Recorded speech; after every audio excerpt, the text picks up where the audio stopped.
Welcome to another In Wheel Time podcast.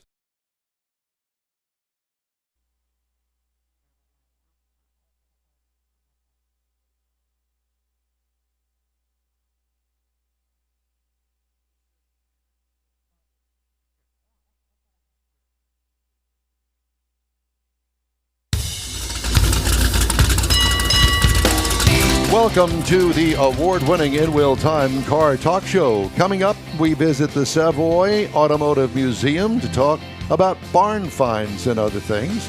Later, Jeff will bring us some of today's car culture. Why did so many cars have vinyl tops back in the 70s? We'll find out. We're going to find out. Jeff knows it all. The great Karnak speaks. And I'll review the GMC Yukon. Vehicle. No, I just wanted to make sure that I did it right. You wanted to make sure he pointed out that I made a typo. No, I didn't want to point that out, but I did want to make sure that I wrote it down the correct way. You know, it's that time of the morning. It all just typed it several times, didn't you? Before we get to Maria Grusa with the Savoy Auto Museum, I wanted to speak just for a moment about the tragedy that happened on July 4th over in Kerrville. And I got a nice note from Kimberly Schultz with Stellantis. She's our connection, and I've known Kimberly as long as I've been doing this, which is like forever. And she addresses us in the journalist by, "Hello, my fellow Texans. Like many of you, I'm saddened by the loss of life and homes from the flooding in Kerr County. I have family in Bernie and New Braunfels, essentially both sides of the Guadalupe. Thankfully, they did not incur any harm or major damage, but my heart goes out to so many impacted last week." The Ram trucks at the forefront of everything. They posted "Nothing stops Texas. Ram is ready to help." That's why we're giving $500,000 to United Way San Antonio, Texas, which is part of that area out there, to support flooding recovery efforts for Texans in need. And you can go to United Way SATX for more information on that. Toyota, who has a big factory out in the Hill Country, along with several affiliates and Toyota and Lexus dealers across the country, have come together to support flood relief as rescue efforts continue in Central Texas near one of the automaker's key U.S. assembly plants. Independent distributor Gulf States Toyota, which is here in Houston, along with dealerships Southeast Texas Toyota and Vic Vaughn Toyota of Bernie, have also answered the call, bringing total donations for Toyota and its partners to more than $600,000 so far. In a separate announcement, Houston-based Group 1 Automotive said it's donating $250,000 to the Community Foundation of the Texas Hill Country. Group 1 said its Texas presence includes 53 dealerships and about 6,000 employees. CEO Daryl Kenningham said Group 1 has offered additional support by pledging $50,000 in matching funds for donations made by Group 1 employees. And the list keeps on going and going. And I have extensive coverage of all of that. And I did want to mention that I opened my wallet a little bit and gave to SamaritansPurse.org. That's an organization that I give to occasionally and offer that as well. Okay, enough of that. We move on with the show. Thoughts and prayers with all the people out there and all of the rescuers that are still out there in the Texas Hill Country. Let's go to the Savoy Automobile Museum. We have spoken with her before, a wonderful human being, Maria Grusa. It is so good to see you and to hear your voice this morning. How are you? Just fine. I think the last time I talked to you, you had sent all the monsoon rains up to us and it was pouring. And now today it's bright sunshine and hot. But we have been watching what's going on in Texas, and we're sending our prayers your way that things there get resolved, and our hearts go out to the people there that have been impacted by the flooding, because we have our share of it here, but not on the scale like that. Yeah, I don't think anybody has ever had a scale like this. We were talking off the air earlier, and, you know, we have hurricanes here along the Gulf Coast, and yes, people do lose their lives, but not like this. It's quite frightening to see the video as that flood was happening. I've never seen anything like it in my life. So at any rate, we're moving on. Let's go to Georgia and go to Cartersville, Georgia. Where is Cartersville, Mary?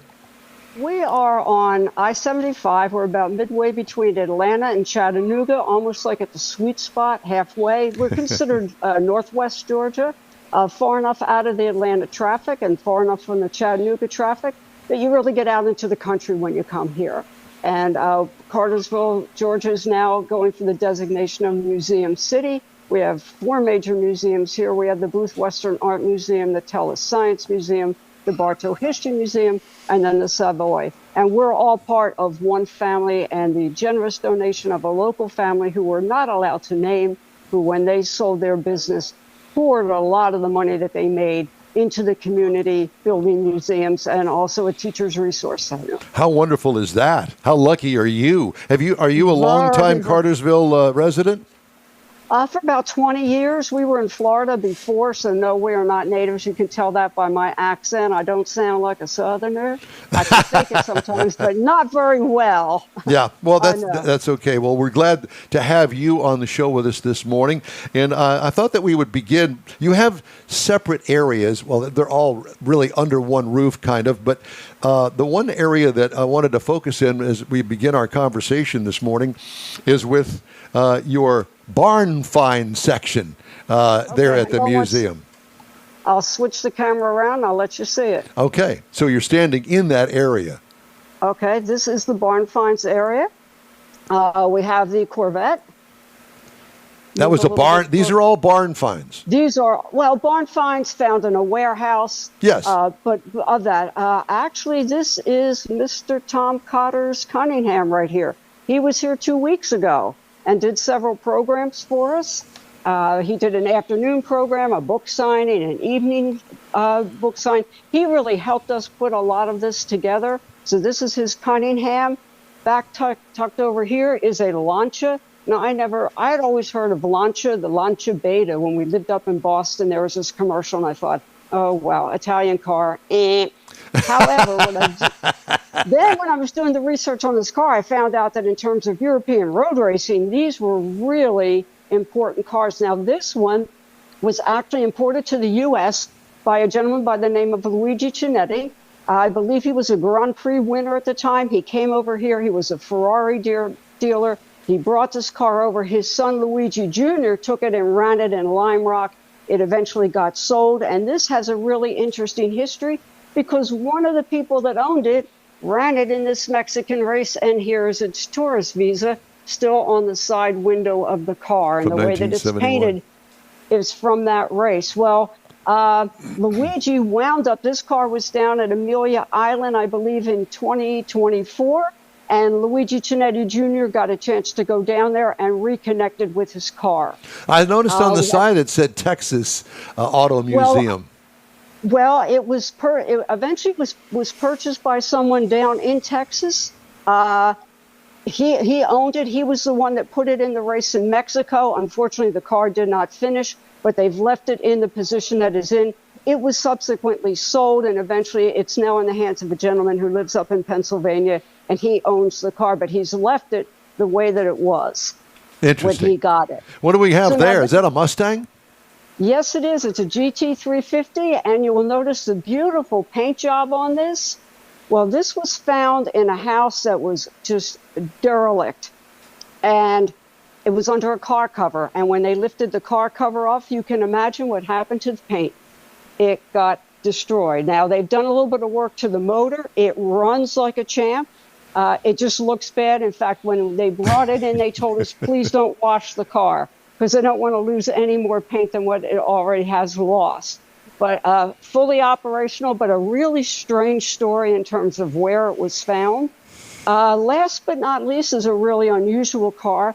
Now, this one is owned by Jeff Hacker. He also helped us do the fiberglass cars. This is the one and only 1949 Packard Monte Carlo convertible. Packard Monte Carlo. But it was not built by Packard. It was built by Henny. And this was a proposal that Henny built. They hired a guy by the name of Richard Arbib, who had worked for GM. And they did a lot of Packard's professional cars, like their ambulances, flower cars, things like that. They wanted to get more business from Packard. And so they came up, they did a clay model of a hardtop, and then they went ahead and they built the convertible. And one little interesting note on this, if you can see where the white is on the wheel well here, if you were to go up underneath, that's the existing wheel well. They just took sheet metal and dropped the wheel well down over it. But the original fender is still tucked up under there. Interesting. Okay, let's move on. I don't want to linger too much here. Let's move on to another section, and I'm going to let you pick the section of the museum that you want to show us. Okay, what we've got leaving tomorrow night are the fiberglass cars. They will be leaving us tomorrow. Jeff Hacker, who helped us with that car, also helped us with this. A lot of these are like one-off, one-of-a-kind. Back in the day, you opened up your car magazine, there was a car body on the back. And, you too, for a couple $100, you could get, something that you could put on your MG or your Volkswagen. And so these are the fiberglass cars. And so we like to say that 50 years ago, there was a movie that said, just when you thought it was safe to go back in the water, and that was Jaws. And so we tell people, just when you thought it was safe to come back into Gallery C, we have the shark. The shark.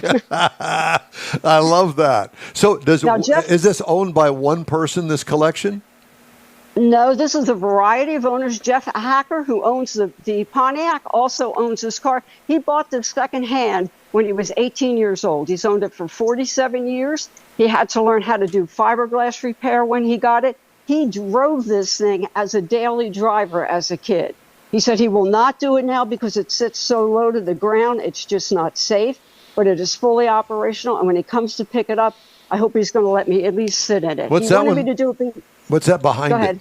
I was just going to say, what's that behind it back there? This is a fiberglass. It's a Lola. It's not the official Lola, but it is a remake of a Lola. The gentleman who did this took him about a year to put together. However, the last car that he built, it took 17 weeks start to finish. My gosh. He likes building them more than he likes driving them. And one of the things that when they came down and did their program, they said, if you want to tackle something like this, unless you really know what you're doing, chances are you're going to buy this kit and that car is never going to get built because there's so much work involved. Well, that's encouraging. Because I asked them, I said, now when you do, they said, oh, you got to get in there, you got to build your own interior. You're doing a lot of your own, the electrical. This car here, which is one of my favorites, this is the Novetta.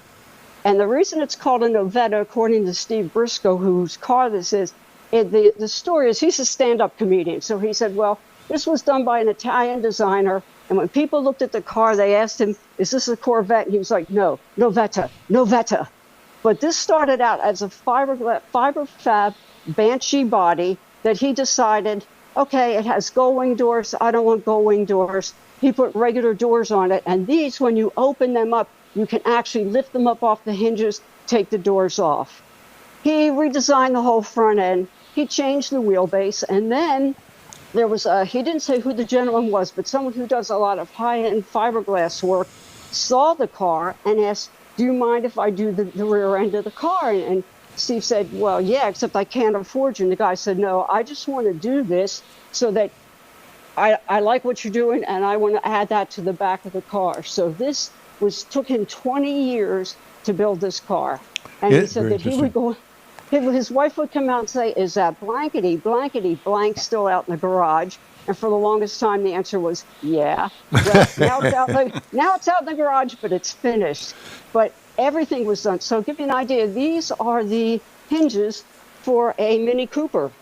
But it was the only thing that he could get that would fit the angle of the car. He said, in retrospect, he should have built a body from scratch where he could have controlled all the contours, because he was having to just go and find parts. Piecemeal it together. Yeah, like this is an 80s gasser hood, scoop that he had to change. He had to cut it down. He had to make it smaller.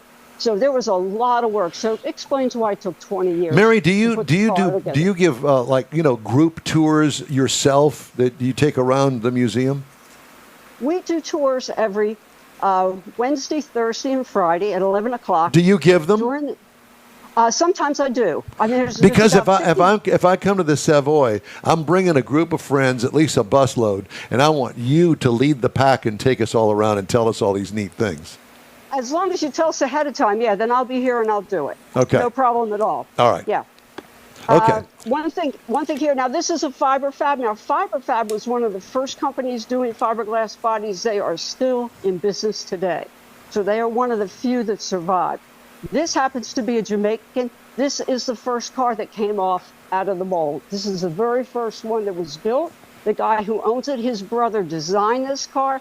And while he was an underage kid, he was helping his brother work on this car in the factory. But, he got away with it. So really interesting that FiberFab is still going on today. So the fiberglass cars really were a really nice surprise to have. For the most part, people never saw them.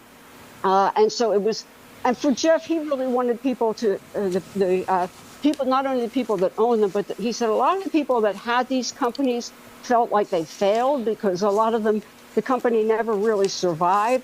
And so he felt this was an opportunity for him to be able to show some of these owners there's really interest in there. People like the cars. And so it's been a great exhibit. No doubt. Mary, we're short of time on this segment, Okay. and we're going to join you again at the top of the next hour. So for those that are joining us via a podcast, it'll be podcast number 3. So the top of next hour, we will join you again, pick another part of the museum, and we'll go through that with you. Is that okay?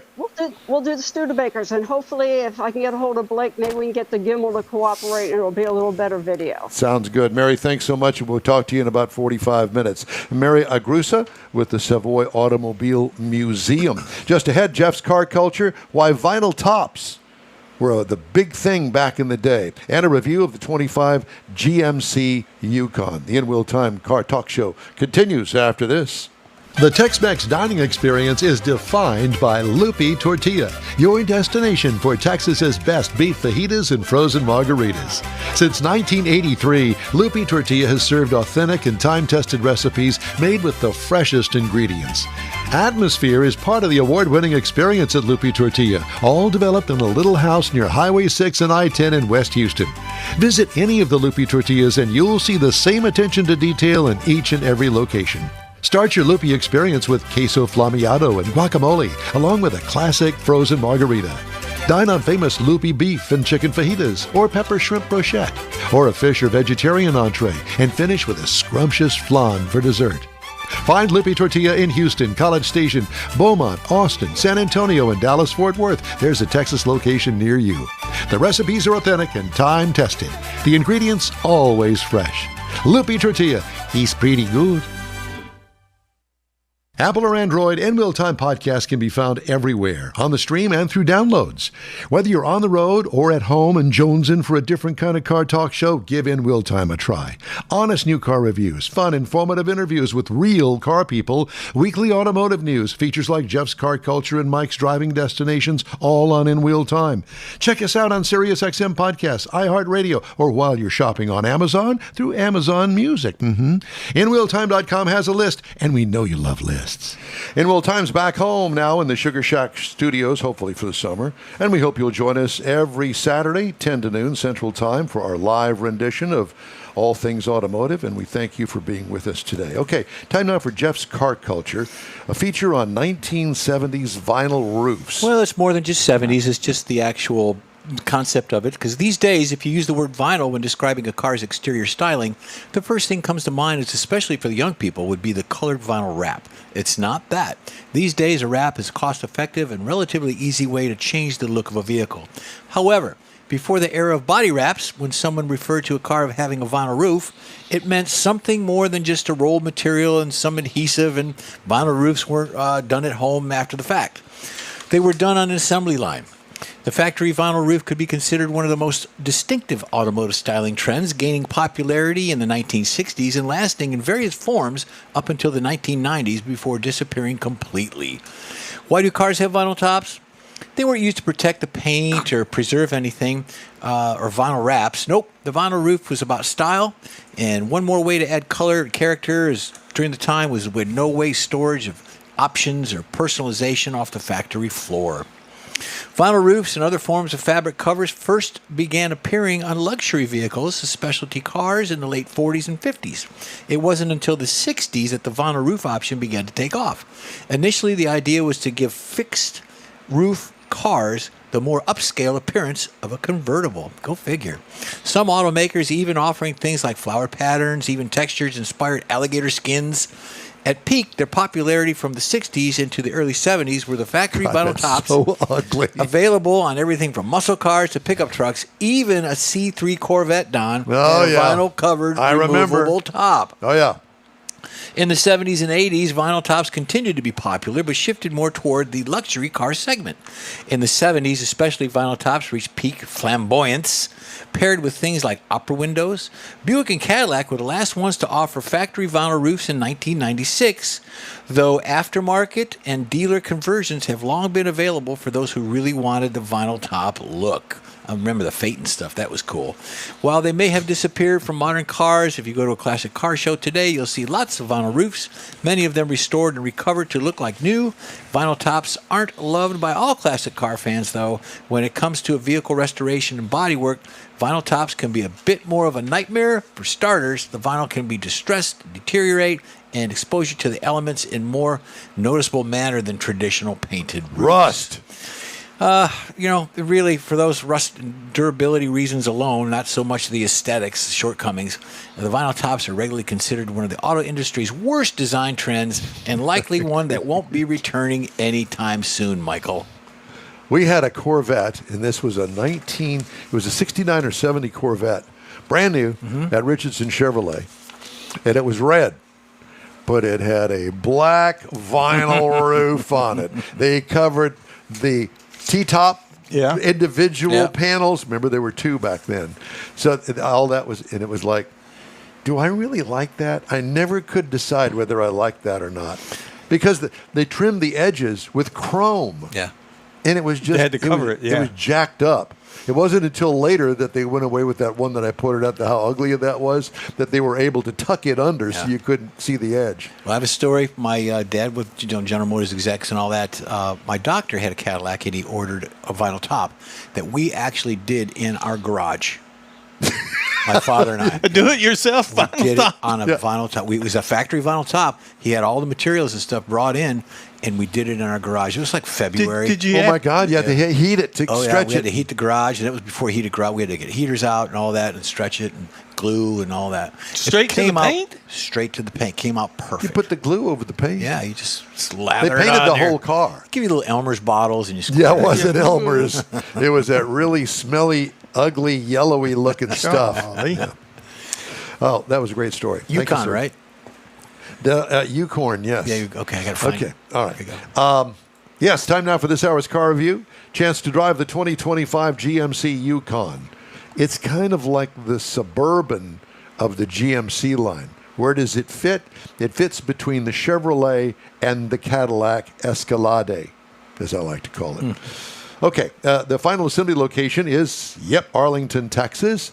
The available trim levels are the Elevation, the AT4, the Denali, the AT4 Ultimate, and the Denali Ultimate. I had, drum roll please, two guesses and the first two don't count.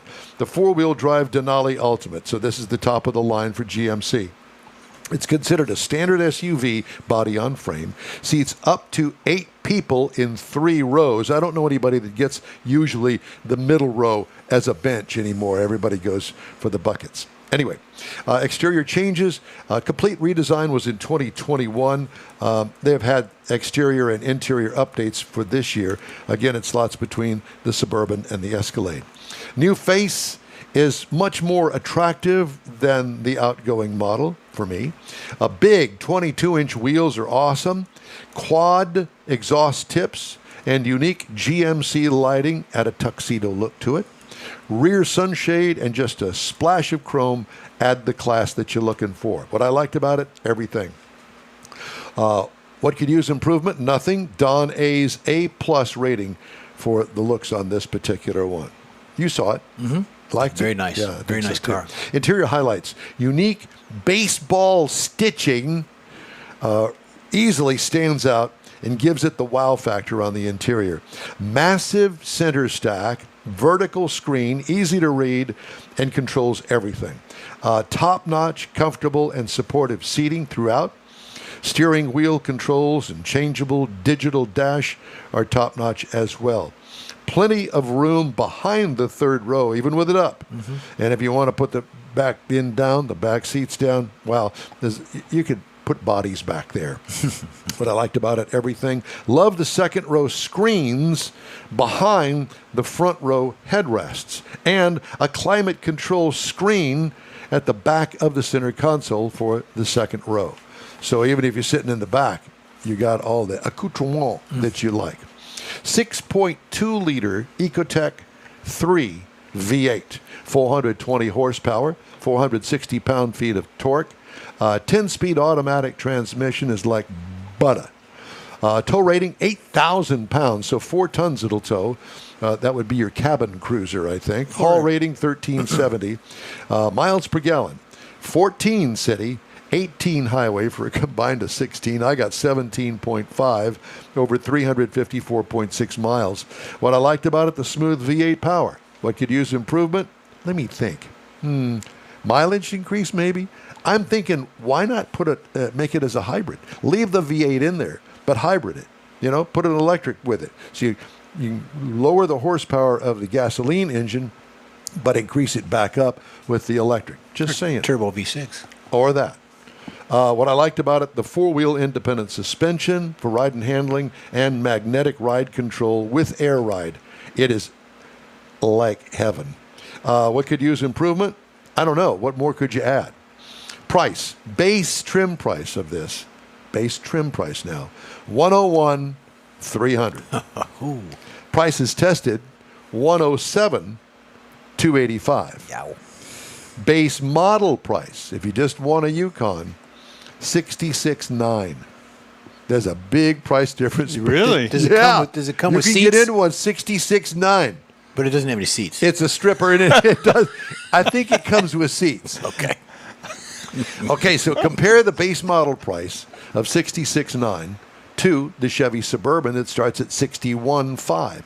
So it's basically $5,500 more than the Chevy Suburban entry level. Ford Expedition, $57,345 is where it starts. Okay. And the Jeep Wrangler, $59,945. I'm sorry, I didn't say Wrangler. I meant to say Wagoneer. Wagoneer. Yeah, not that's Wrangler. the big one, yeah. Yeah, the big one. The Jeep Wagoneer, $59,945. So that's my review of the 2025 GMC Yukon built in Arlington, Texas. It was a nice vehicle. It was. A lot of room in the back. Yeah. The second row is good. The screens he and talked like I about, said, they work great. this is the middle between the Suburban and the Escalade. I'm real curious. I'd be real curious to see what the 66,000 version had in it, because a lot of stuff they won't take out because it costs them more money to take it out than to leave it in. Yeah. I'm sure that the big screen is in there, I guess. I mean, I don't know why not. Because you have to redesign the dashboard if you didn't have it in put the there. small, yeah, So that would be interesting. all right. Okay, so moving on. We're going to take a quick break, and we will start the second portion of this hour right after a quick break here on the In Wheel Time Car Talk Show. You own a car you love. Well, why not let Gulf Coast Auto Shield protect it? Houstonian John Gray invites you to his state-of-the-art facility to introduce you to his specialist team of auto enthusiasts. We promise you'll be impressed. Whether you're looking to massage your original paint to a like-new appearance, apply a ceramic coating, install a paint protection film, nano-ceramic window tint, or new windshield protection called ExoShield, Gulf Coast Auto Shield is where Houston's car people go. Curbed your wheels? Instead of buying new, why not have them repaired? How about a professionally installed radar detector? Gulf Coast Auto Shield does that too. Get a peek inside the shop and look at the services offered by getting online and heading to gcautoshield.com. Better yet, stop by their facility at 11275 South Sam Houston Tollway, just south of the Southwest Freeway, and get a personal tour. Gulf Coast Auto Shield is your place to go for all things exterior. Call them today, 832-930-5655 or gcautoshield.com. The award-winning In Wheel Time Car Talk Show now reaches 5.3 million folks each year. Check us out on InWheelTime.com, the Odyssey Radio app, YouTube, Facebook, and just about every other entertainment source out there, including our live broadcast every Saturday, 10 to noon Central Time. The In Wheel Time Car Talk Show has informative automotive guest interviews, new car reviews, along with popular features including Jeff's Car Culture, the latest new cars, cruise-ins, and racing dates. It's InWheelTime.com. Join us. That's it for this podcast episode of the In Wheel Time Car Show. I'm Don Armstrong, inviting you to join us for our live show every Saturday morning on Facebook, YouTube, Twitch, and our InWheelTime.com website. Podcasts are available on Apple Podcast, Spotify, Stitcher, iHeart Podcast, Podcast Addict, TuneIn, Pandora, and Amazon Music. Keep listening, and we'll see you soon. Welcome to another In Wheel Time podcast.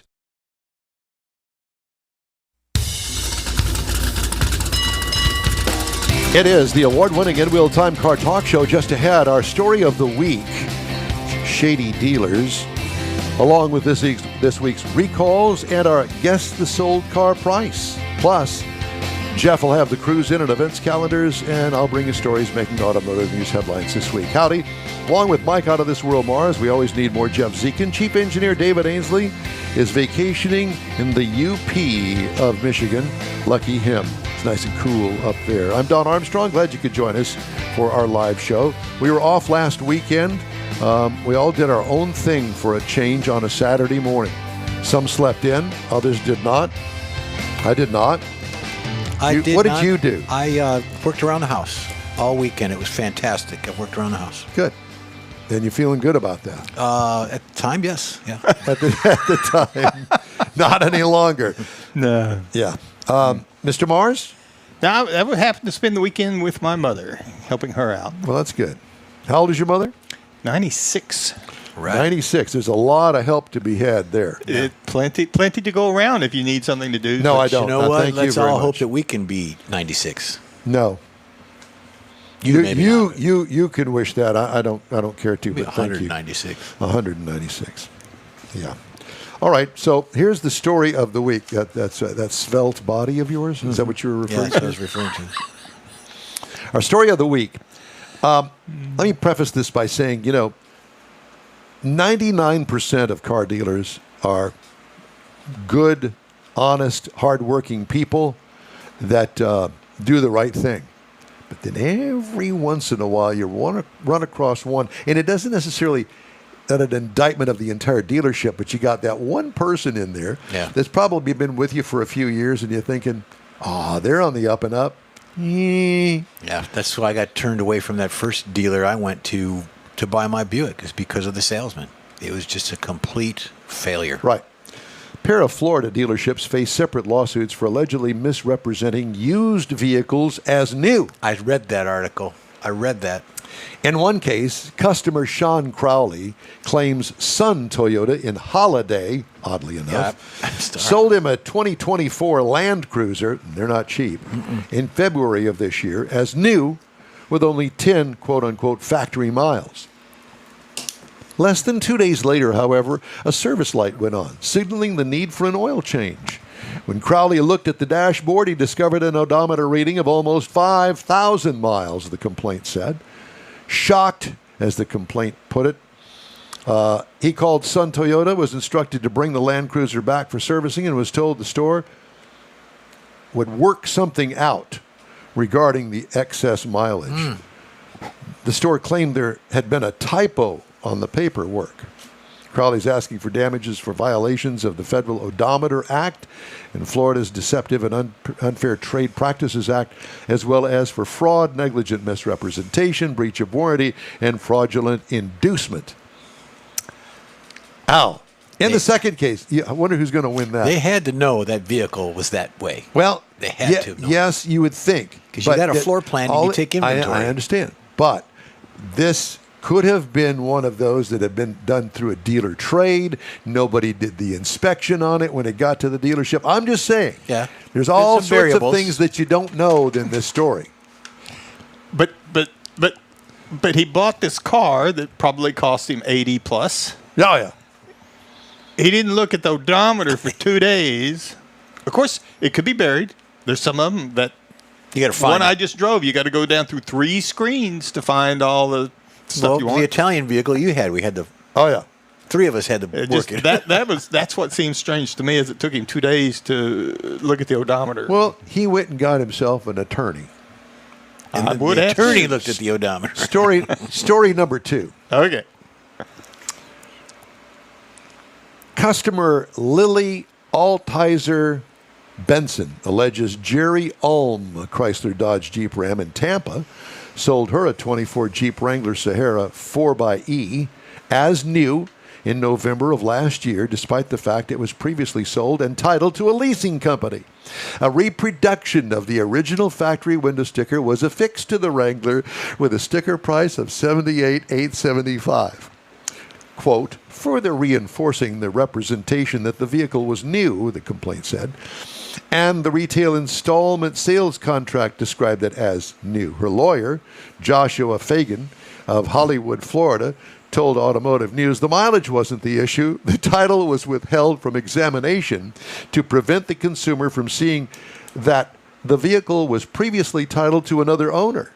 The act of withholding the title and making mileage disclosures on documents other than the title itself was intent to defraud is a violation of the Odometer Act. Another one that they should have.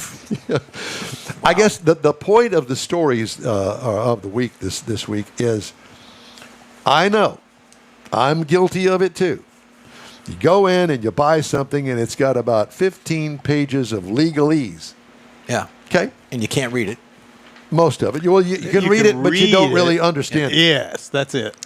My suggestion is, give me 24 hours, take your document, pay an attorney to go over the document, and look for those legal things in there that you or I don't speak or know or have knowledge of. That would be my suggestion.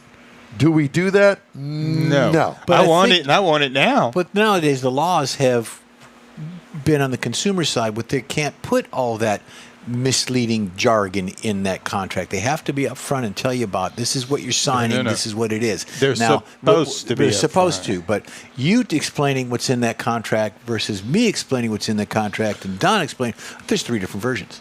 So you really that's don't like know. I tell him something and he tells you, and it's completely different what I told him. But I You wouldn't know, tell that him at whole all. thing. I wouldn't. Don't. I I wouldn't just tell him at all. I will say, my wife used to be a legal assistant, and she's not a lawyer by any means. She never would claim to be, but she won't sign anything without reading it and at least understanding as much as she can out of it. That's probably a good practice.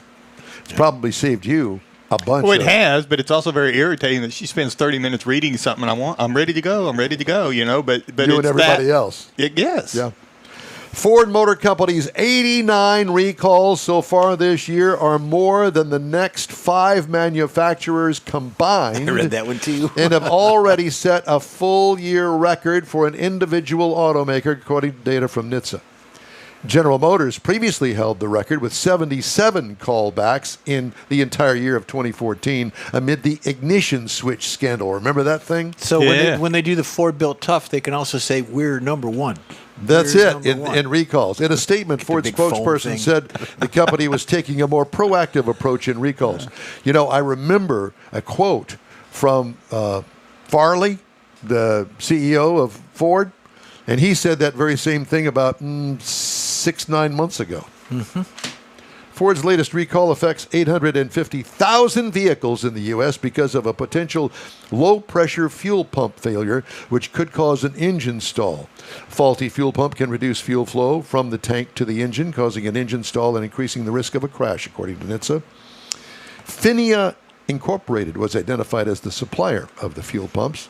Failures are more likely when fuel levels are low or in hot weather. Vehicles involved there's so many of them. Broncos, Expeditions, Explorers, F-150, 350 Super Duty, 450 Super Duty, 550 Super Duty, 21-22 Mustangs, 21-23 Lincoln Aviators, 21-22 Lincoln Navigators. Ford said it's still developing a remedy.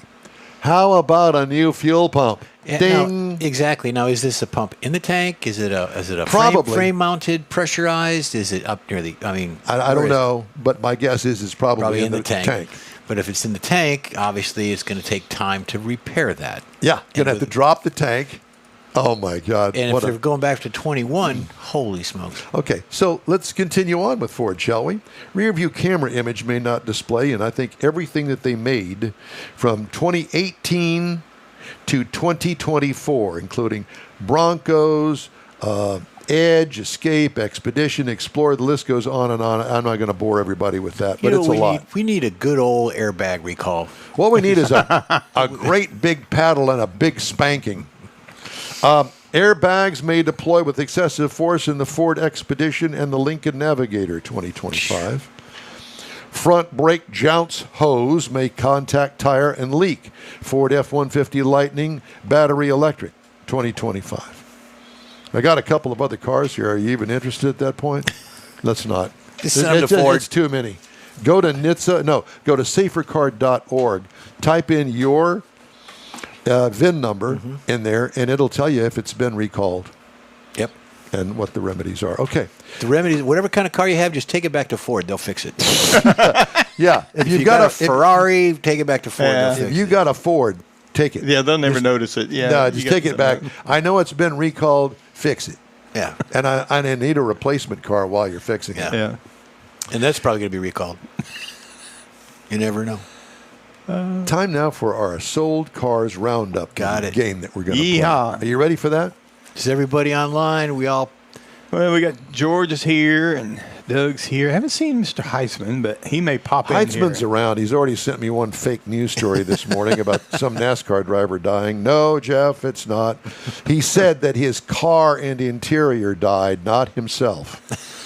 So there you go. I can see how you could get that mixed up. Uh-huh. All right, so first up, you're going to guess the sold car price from Hemmings Sold Car Roundup. Okay, you ready? Yep. I picked a 2006 Dodge Charger. 2006 Dodge Charger. This is the first one on here. That's It why. is? That's why it's so high priced. It's so unique looking. One of the others Okay, over here. I got it. Okay. Okay, so forget what I just said. Rewind. Okay, so let's go over here to the 1994 Ford Mustang Cobra. Now, it says official pace car down the side. I didn't do too much homework on this. all right. It's a convertible. How much do you think a 94 Ford Mustang Cobra convertible pace car would go for? I'm going big. I'm going 17. 17. No. I'm going to go 26. Oh. Heitzman says 19. Well, guess who won that one? Heisman. Jeff Heitzman. $18,900 is what it sold for. Okay. Oh, he changed it to 31. So we're going to take so that away I'm from gonna- him. Okay, gonna never take that, mind. We're Eric. taking the trophy away. The blue ribbon goes back to Me. I'll take it. Jeff. There you go. Next up is the 69 Chevy Corvette. It's clean. Looks original. Got the wheel trim rings. Love that car. Chrome bumpers, front rear. Yeah. How much? Looks original. 23. I'm going 23. 23. Yeah. Okay. All right. No, I'm going to go 34 on it. Jeff. Yeah. I would go 34. How much on does Heitzman say? it. He's still. He hasn't said. All right. Well, counting has changed. let me tell you, it sold for $30,975. Oh, he came in at 26. Okay. At the And last it's from minute. Amarillo because there's the Amarillo Storage Company right there. So it must be in storage. Next up, the 1957 Oldsmobile 98 Oh, my two-door convertible. That is a cool car. 57 Olds 98. It looks like it's been completely restored. Wide whites, which would have been stock for that car in that year. I think it's got wheel covers on it. I don't think those are wheels. Yeah, those wheel covers. How much would that go for? Well, it said it's a 58. 57. 57. Olds 98 convertible. The interior smells like 1957. I'm going to go with 31. Mars? No, I would have to go for 30. I would go for a flat 40. It's a pretty car. Anybody yeah, it else? really is. Anybody And else online? Heitzman says, no, George says 18,999. Oh, George. No, it's not that. George has a coupon, right? Sold car price $50,400. Oh, boy. That's a nice car. I'm That telling is you, a that's a beautiful complete car. restoration there. Yeah. All right, next up, 91 GMC Cyclone. Oh, yeah. Remember those? Yeah, I remember Yeah. these. They had that little turbo motor in it. Yeah. Yeah. It looks completely stock and it looks very clean. How much? 17. 17. Heitzman. Mark. I would say those are pretty popular cars. I would say 22. 22. What does Heitzman say? Haven't got him or George Okay, yet. well, I I'm think gonna they're looking it up on Google. So That's the doing. problem here. So you're not going to be able to do that. I'm going to tell you it sold for $27,300. Okay. And the license plate says "Beat It." So Heitzman- Michael Jackson must have owned that one. Heitzman finally came up with 32, so he's a little over. Okay. George- Next up, the 1970 Chevrolet 10. That is a hot rod tourer car right there. That is. We would call it a Suburban today. I've never heard it called a 10. Well, I think it's the C10, like the C10 truck, but I think Yeah. it's technically a Suburban, isn't it? Yeah, that's what I would say. Does it say two-wheeler or four-wheeler? Does it say it all? I didn't think go that deep with Looking it. at the hubs, I'd say four-wheel. But I'm saying it's a towards 70 model, but it looks like it's a two-door. I don't see a handle for the rear door. It's a- no, it's a it'd be two-door. like a three-door. There's two doors on the passenger yeah, side. yeah. All right, well, whatever. How much? Heitzman says 27,000. 27. I'm Okay. going to go 25. And then Jeff's 25. I'll go 20. Okay, it sold for $26,250. I'll take George had 23,999. He likes 999. Of course he does. Twilight He's keeps telling him to because say you know that. why? Because he's been on The Price is Right. That's why. All right, next up, the 64 Ford Thunderbird. Holy. It's a convertible. It looks sleek. It's a 64. There's no doubt about it. Look at the pipes on it. It's the bigger Thunderbird from way back when. It's a big bird. That is a parade car. Yeah. Yeah. How much? Black with a red interior. Aftermarket wheels. How got much? some Nice wheel. Those aren't real. I'm going to say 21 on that one. I'm going 19. Heitzman says 31. Okay, how about 12,443? The Okay. point of the matter is you can buy that for $12,000. Yeah. What else can you buy? Maybe something like this. A 2017 Mercedes-Benz C300. Wasn't this on a couple weeks ago? No, it wasn't. It was a different one. This is a 17 Benz C300. It's a convertible. It's a nice-looking car that you'd want to have the wife drop off the kid at the daycare in that. Okay. It should look really good. 46. I'm going 46. 46. Okay. Heitzman says 45. Yeah. What do you say? I say probably your girlfriend would look better in it than your wife, but I would go for about 50 on that one. How about 15,775? You get the Benz after buying got that no- one. You got the Benz. That's a different kind of That's Benz. a different kind of Benz. Man, George was at 49.99, so we were all way off that. Yeah. Oh, okay, then you got this one, or we. All right. No, that's remember that was the first one that I wanted to Oh, play. The last one. So Okay. the last one's the first one, the first one's the last one. There you go. 2006 Dodge Charger. Okay. 2006 Dodge Charger. I just took it off. Hold on. Who cares? There you go. Just make it Yep, bigger. Gotcha. Okay. How much? 2006 Dodge Charger. 18. I'm going to go 11. How about $10,500? Yeah. There you go. And, Worth the, every and the penny. last car of the day. No, that was it. That was a lot. No, what's up? This one. Okay, Here, this this one. is the last one. A 1972 Dodge Charger. A 72 Dodge Charger. Lady in black. Aftermarket wheels. Don't know about the interior. It looks like it's a pretty solid, unmolested car except for the wheels. How much do you think that would go for? Even with the Mopar license plate. 16.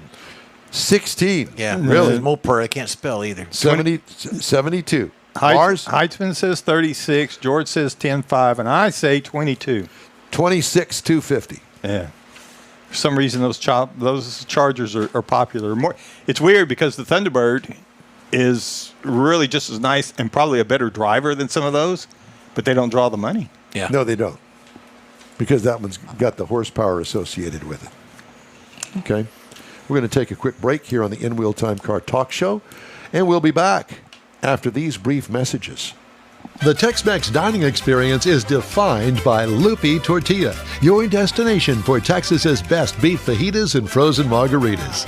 Since 1983, Lupi Tortilla has served authentic and time-tested recipes made with the freshest ingredients. Atmosphere is part of the award-winning experience at Lupi Tortilla, all developed in a little house near Highway 6 and I-10 in West Houston. Visit any of the Lupi Tortillas and you'll see the same attention to detail in each and every location. Start your Lupi experience with queso flammeado and guacamole, along with a classic frozen margarita. Dine on famous Lupi beef and chicken fajitas, or pepper shrimp brochette, or a fish or vegetarian entree, and finish with a scrumptious flan for dessert. Find Lupi Tortilla in Houston, College Station, Beaumont, Austin, San Antonio, and Dallas-Fort Worth. There's a Texas location near you. The recipes are authentic and time-tested. The ingredients always fresh. Lupi Tortilla, he's pretty good. Apple or Android, In Wheel Time podcast can be found everywhere, on the stream and through downloads. Whether you're on the road or at home and jonesing for a different kind of car talk show, give In Wheel Time a try. Honest new car reviews, fun, informative interviews with real car people, weekly automotive news, features like Jeff's Car Culture and Mike's Driving Destinations, all on In Wheel Time. Check us out on SiriusXM Podcasts, iHeartRadio, or while you're shopping on Amazon through Amazon Music. InWheelTime.com has a list, and we know you love lists. Hey, be sure and join us for our live show. It airs Saturdays, 10 to noon on Facebook, YouTube, and InWheelTime.com. We thank you for joining us today. Time now for Jeff's Cruise-In and Events calendars. Things to do. All righty. Car show at Grace, which is at the Grace Woodlands Church. It's I-45, 24400 I-45 Spring. Everyone loves cars. They got a car show. Well, wait, where is this? It's Grace Church. No, but when is it? Oh, I'm sorry. It's next Saturday. These are all next weekend. I do a week ahead. Sorry, I apologize. So it's the 19th, and it goes from 9 a.m. to noon. Best muscle car, best classic, best exotic cars. Chance to win a $100 cash drawing. Pre-registration, receive 5 tickets on site, and you get 1 ticket for a chance to win that $100. Again, on next Saturday, the 19th, you got a lowrider car show and hop. You get a little bit of dancing going on. 12 noon to 5 p.m. It's at 6915 Spencer Maybe Highway. the Cars Hop. Could be the Cars Hop. Yeah, and a little hop, too. Mike does a lot of dancing out there. Pasadena, Texas. Lowrider car show and hop is set to take place at noon till 5. Family-friendly event, open to the public. Pasadena, hosted by the Lowrider Ladies of Houston. So there will be some dancing. Event feature ranging from the best classics to the best under construction. So check that out. $20 registration fee, $15 and $10 respectively. That's got your name written all over it, Mars. I went to a couple of those when we lived in San Antonio. Yeah? They had some really nice incredible cars out paint there. jobs, Oh, more man, paint jobs than yes. anything. But the suspension work. Oh, It yeah. hurts my back just thinking about all that work underneath that Let's car. not go there. So the last one I've got is next Saturday also. It's the Corvette Invasion 2025 Bastrop Convention and Exhibit Center at 1408 Chestnut Street in Bastrop. It's a 12th annual event, so get on out there. There's a lot going on, 7 p.m. to 9 p.m. There's prizes and good camaraderie, and a lot of cars get on out there. And I went see to that one year. Yeah, I think you did. Didn't we all go out there one time at something? No, we all didn't. I did. Yeah. Well, that's what's going took on. the Corvette out there. Yeah, I did. I think you did. I did. So get and out that there and was enjoy yourself. associated at the time with COTA, Circuit of the Americas, and you'd spend a little extra money and get a chance to run the road course at Yep. Circuit of the Americas. I'll tell you what, that was fun. You did that in your Corvette? I did. I bet it was. There's going to be a lot of things coming up for charity events and donations for the tragedies out on the flood. So if you got a car show and you're doing that, more power to you. Just make it legit, make it safe, and then donate your money. So that'd be good. It's all good. It's good in the hood. Good. Okay. I have some stories that I wanted to pass along to you. You've been telling stories all day. I know it. That's what we do here. New electric vehicle registrations fell 5.9% in May from a year earlier, the second straight monthly decline, despite factory discounts and tax incentives that brought prices close to parity with gasoline models, which I've said all along it should. Why have a car that's got an advantage? No, Pardon me? No, we're good. Go ahead. Y'all doing? You know, I worry about these hand signals that you all do there behind my back. That's why we do them. The 99,000 electric vehicles registered in May represent 7.1% of the U.S. light vehicle market for the month. That's down 7.5% in May of 2024, according to S&P Global Mobility. The most recent registration numbers show ongoing struggles for battery electric vehicle adoption even before the $7,500 EV tax incentive expires September the 30th. And it gives really a breakdown of all the car sales here. Tesla number one, 2025 U.S. EV registrations, 42,861. Now, compared to, a Ford Maverick, that's a lot. Mm-hmm. Yeah. But when you compare it to a Ford Expedition, it's not a lot. All the times have changed, too, yeah. They have. President Trump said July 7th the U.S. would impose a 25% tariff on imports from Japan and South Korea beginning August 1st, as he unveiled the first two of an expected 12 letters to trading partners outlining the new levies they face. Quote, if for any reason you decide to raise your tariff rates, then whatever the number you choose to raise them by will be added into the 25% recharge, according to Mr. Trump. He sent those letters to the 2 Asian countries, which he posted on his Truth Social platform. Yep. So that war continues on. NHTSA, National Highway Traffic Safety Administration, has opened an investigation into nearly 1.2 million Ram trucks. Now, this is just an investigation. The Ram trucks are made by automaker Stellantis, their head company, and that all had been repaired following 2 previous recalls in 2017 and 2018. The investigation covers certain 13 to 18 Ram 1500, 2500, 35, 45, 5500 models with a column-mounted shift lever, the agency said. Wow. That's I know. retro, old school. Well, it is old school, and, people disagree with me, but this shift lever thing doesn't have anything to do with what it used to have to do with, where you mechanically cable put the truck into drive or reverse or whatever. Now Linkage. it's all electronic. Yeah. And so Ram will go on to a knob. Great. What's wrong with that? Takes a great big shifter and all that clunkiness out of there. There's the knob. You have a knob in yours, don't you, Morris? Yes, I do. What? Yes, I do, and I love it. I do too. Gives me a lot more room. It's easy to reach down. You know where you're going. And you don't take up the room on the center console with a great big shift knob. Absolutely. That never bothered me. I like the console shifter, but mine is on the column, and it's the push-pull. It's the push-drop Yes. and push-up. I've got that in the car that I'm driving now. That's fine. It took me all of maybe not very long to figure it out. It's kind of a little intimidating at first. What do you do? What do you do? You push it. Do you take your foot off the brake? Is it really in park and all that stuff? The EV that I'm currently driving, you don't have to do any of that. You sit down in the car, and you shut the door, and the car starts. Well, yeah, that's because the EV. You don't have to put it in gear even? No, it does it The automatically. one I just got out of, you put it in gear and it started. But by the same token, speaking of the electronic gear shift on it, you had to go into the touch screen 3 screens deep to find the shut the engine off, and you had to hit 2 buttons to do that. Because it's all electronic. They can do that, and engineers, being engineers that like to engineer things, they're going to engineer things. We're going to have a couple of engineers here joining us shortly. Yeah, but they're engineers for rocketry. It doesn't make any difference. They're engineers. Okay. The brain function is a lot different than ours. I'm telling you. Absolutely. No, I agree. I mean, they've got to be fixing There's something. a lot of Okay, brain now to function make you feel different than really ours. uncomfortable, we'll end this segment with this. Okay. A record 19% of new car buyers in the second quarter committed to a monthly payment of $1,000 or more. That share is up from 18% a year prior. New car buyers in the second quarter also set a record for highest share of loans in terms of 84 months or longer. Oh, my God. Roughly Sign me up. 22% of buyers who financed with a loan signed up for that extended term, up from about 18% a year ago. Yowza. Hey, we'd love to hear from you. Shoot us an email. The address is info@inwheeltime.com. We are back after this quick break. You own a car you love. Well, why not let Gulf Coast Auto Shield protect it? Houstonian John Gray invites you to his state-of-the-art facility to introduce you to his specialist team of auto enthusiasts. We promise you'll be impressed.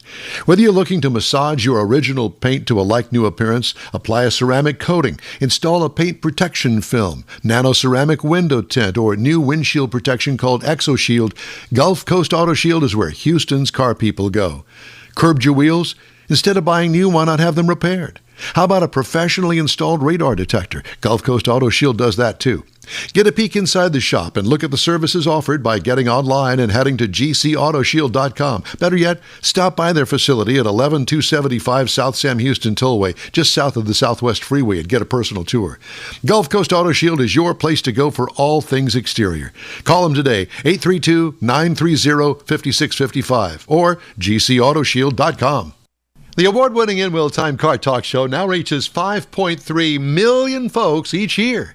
Check us out on InWheelTime.com, the Odyssey Radio app, YouTube, Facebook, and just about every other entertainment source out there, including our live broadcast every Saturday, 10 to noon Central Time.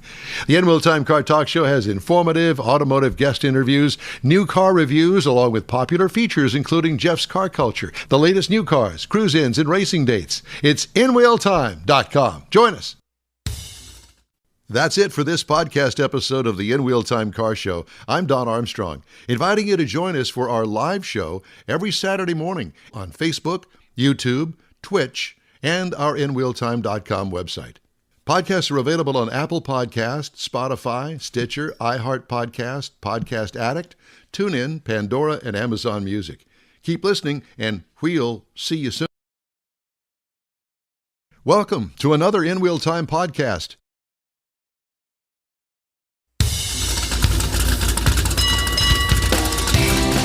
It's the award-winning In Wheel Time Car Talk Show. Just ahead, our story of the week. Didn't we already do that? Yeah, we did. Yeah, we did. Turn the page. Welcome to the award-winning In Wheel Time Car Talk Show. Hit him in the head. Just ahead, part 2 of our visit with Mary Agrusa at the Savoy Museum. I'll also give you my thoughts on driving the 2025 Chrysler Pacifica. Yeah, it's a minivan, but it doesn't act like one.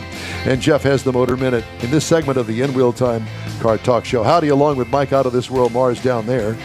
We always need more Jeff Zekin over here. I'm Don Armstrong. Glad you could join. What he said. Spit it out. Oh my God, it was one too many margaritas last night. I apologize, but I start my vacation today, so you know what? You're just going to have to live with There it. you going, vacationing. I know. Well, we're going to take a little The vacation. road trip. 3-hour road trip. Yeah, Go for it. 3-hour tour. Yep. All right. So now that I've completely blown this intro, You lost your place again? you know, I was over here turning all these pages and I forgot to turn that page. Oh, you go, And the Bob only difference Seger. between that page and this page is A and B. That's it. And the date. Good thing we didn't throw Well, a number in there. Yeah. If we threw a number in there, they'd really mess them up. A, B, C, D, E, F, G. 3. 7. That's it. Squirrel. You know, it isn't often that we bring back a guest from the first hour to the second hour. But believe it or not, we've been watching, and she has been hanging on for the entire 45 minutes it's taken to get back to her, because we are going to revisit the Savoy Automobile Museum. She's more dedicated to the show than we are. Than we are, and knows more about it now than I do, clearly. God. It's Mary Agrusa with the Savoy Automobile Museum in the bustling metropolis of Cartersville, Georgia, between Atlanta and Chattanooga.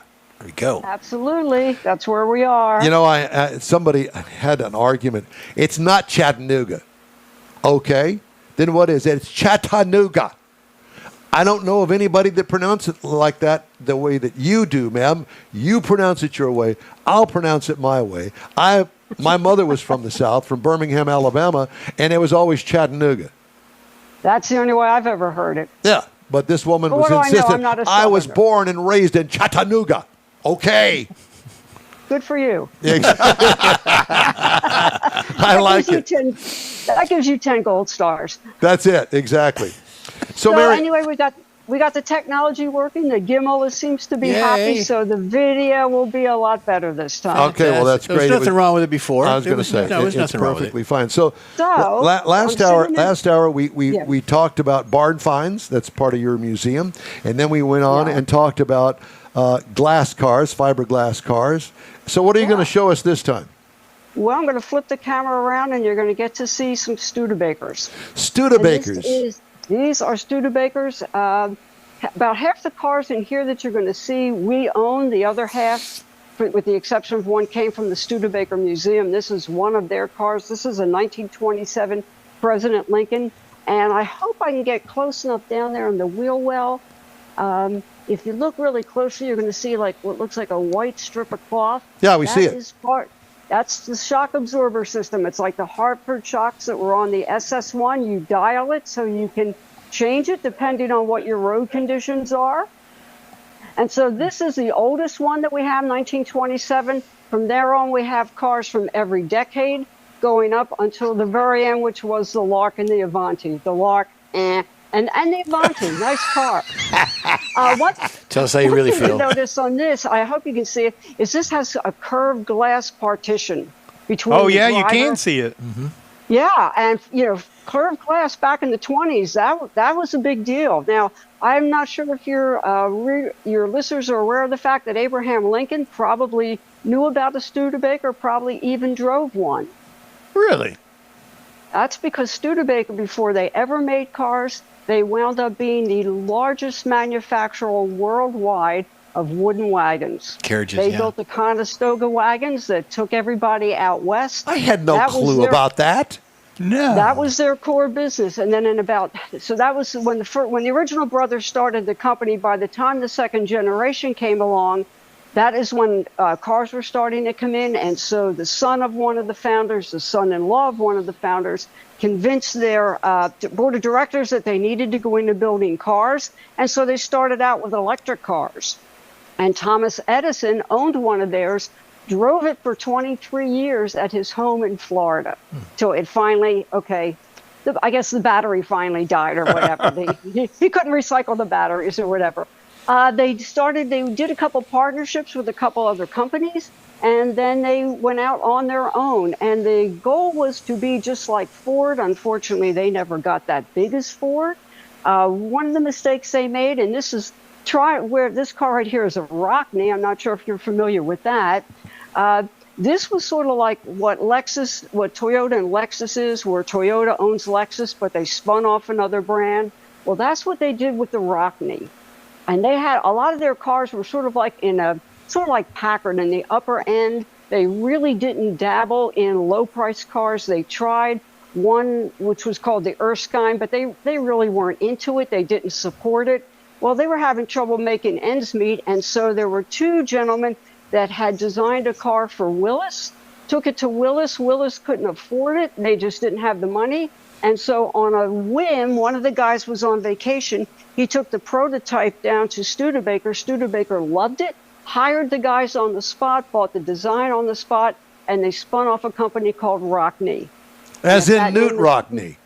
That is a Newt Rockney. He actually worked for them at one point. Oh, my God, I When he didn't was know. done coaching, he traveled around and was like a motivational speaker when they did sales meetings. Well, this was their answer to a low-price car. And the good news was it was wildly successful. Within 8 months of being launched, it was the 8th most popular selling car in the United States. Wow. The bad news was in 1933, Studebaker went into receivership because they were in bad shape from the Depression. When they came out 2 years later, the Rockney was gone. And so they dabbled with that little lower price line. It didn't work. I mean, it worked, but because of their finances, it didn't last. And when they came back out of receivership, the Rockney name was gone. And unfortunately, Newt died in 1931. He never got to see the car with his name on it. Now, this one is sort of an interesting story. This is the 48 Starliner coupe. We've referred to this as the coming and going car because if you look at the front and you look at the back, it's kind of hard to tell the difference.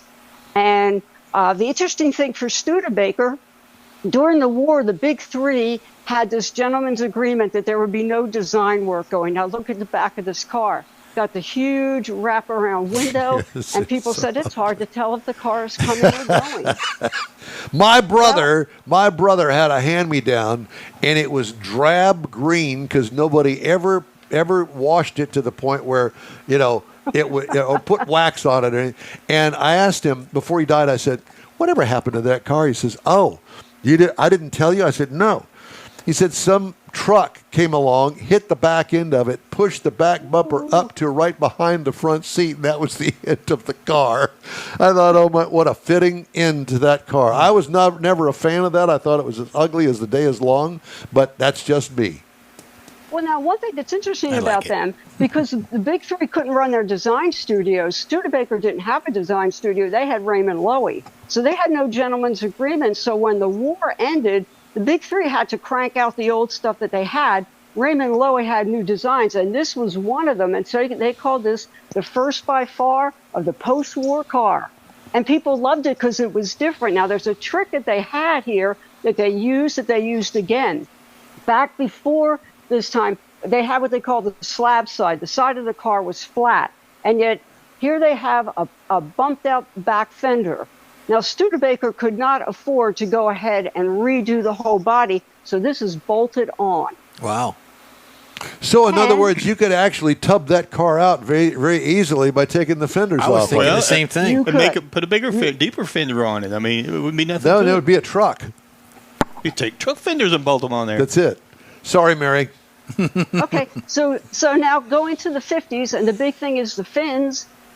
And they have, what do? You have a car, and so you do the next best thing. This is a Golden Hawk, and I hope I can find it because this fin right there is bolted on. They simply took what they had. The original time they did it out of fiberglass. After that, because it worked, they made it out of steel, and they just bolted a fin on the back of the car. So it kind of looks like a 57 Chevy. Not quite exactly, but it's getting there. Yeah. Great car. I mean, this is like the first American muscle car. I was going to say, super- because that thing was fast. My good friend Oh, gosh, Puss Wilson's brother had a car, that car. And we Oh, yeah. all made fun of it, but it beat all the cars on the street. And the other thing about it was very interesting. It's so low to the ground, it would not go over a beer can. Well, this had a supercharged engine. Yes. They called it the family sports car. But you know what the one option is that you had to buy with this? Turn signals. It did not come stock with turn signals. That's where you use your arm out the window. We all learned that in driver's ed. Yes, well, back in the day we did. Thank you, Mary, for pointing that out. Well, no, I think if you stuck your hand out the window today, nobody would know what you were talking about. No, Yeah, you'd probably get shot thinking that you were flipping them off or It's called something. road Exactly. rage. It's road rage. Probably so. Now, this is my absolutely least favorite car of all the Studebakers. This is the beloved Lark. They fired Raymond Loewy because they told him he was too European. He is not responsible for this. And I look at this and it says, okay, are they trying to mimic, the Mercedes look? It just didn't work very well. It doesn't look like anything else. It's sort of boxy and ugly. But all things considered, it didn't sell too bad, except they came up with this Jeep version of it that had a retracting roof that leaked. And because they couldn't redo the stamping, well, they tried all kinds of crazy things to fix it. So this is not my favorite car. Every time I think of this car, it reminds me of the Lark cigarette commercial where the people were on the back of the truck and they would say, "Show us your Lark," and people would pull out the pack of cigarettes. And then Saturday Night Live did the joke about "Show us your gun," and they did the whole spoof on that. But this car to me was just ugly. Now, my favorite story of this is in 1962, Studebaker somehow got the Indianapolis 500 to let the Studebaker convertible be the pace car. No. Of course, the thing is, whoever wins the race gets the pace car. And so Roger Ford is the winner, and he's going to be given a Lark convertible. I'm sorry. That's the booby prize. Booby prize. Fortunately, that's not what he got. What he got was one of these. Because the Avanti came out. Oh, yeah. Hey. I remember it. Mercifully, Yeah. His, I think, was custom done orange and yellow, but he got the Avanti. And this is a Raymond Loewy creation. So they didn't want him. They bring him back. This is an absolutely gorgeous car. Doesn't look like anything that we were putting out in the 60s. Beautiful, beautiful design. But unfortunately, Studebaker is like really going downhill financially fast. One of the reasons that this car did not sell as well as it could was because people were really skeptical the company was going to stay in business. They had closed their California plant. They had closed the plant up in South Bend. They were down to one plant in Canada. And do you really want to buy a car from a company that you're not sure that they're going to be around a whole lot longer? Exactly. And so the Avanti never really did sell. Also, it was for such a niche market. This was like a Corvette niche that they were going for, and they needed something that was going to have broad mass appeal. This wasn't the car. So sometimes Studebaker made a lot of really dumb decisions financially, but the Avanti, absolutely beautiful. So I'm trying to look at my clock to see if we're going to take a real quick look to see if the street rods have come in. Let's do They're that. starting to arrive. And so we're going to zip out one of the back doors here. You'll get to see the back of the theater. But we'll take a run out there because they You have a should be theater there arriving. too? Oh, yeah. In fact, let me do this real quick. I'll take you into the theater. You can get to see what it looks like because they're going to be doing a presentation, and then we'll work our way out the back and try to get outside. So This let place me- is huge. How many square feet do you have there? I think the building is a little over 60,000. Wow. But Mary, And then that's just the main proper here in the museum. Then we also have a big storage building outside. We also have a big pavilion that has picnic tables in it. So yeah, they will have an award ceremony in here. We could have Harold Melvin and the Blue Notes play in there.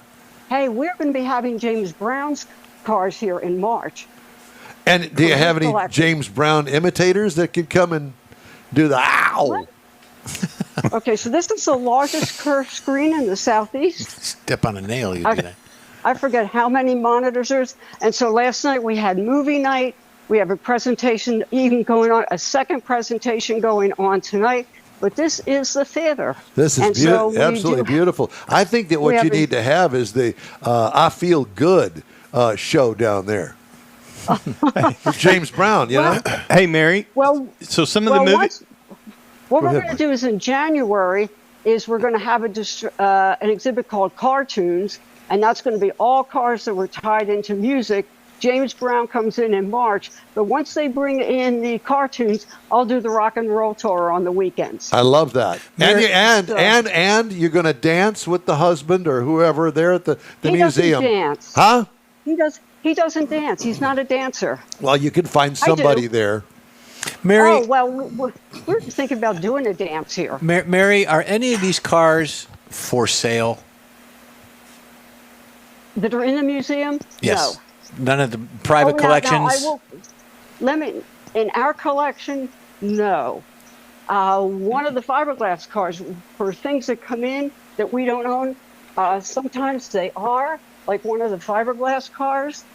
Oh, everybody, I think we got some people starting to arrive. Don't let the door close behind you, Mary. You'll never get back in.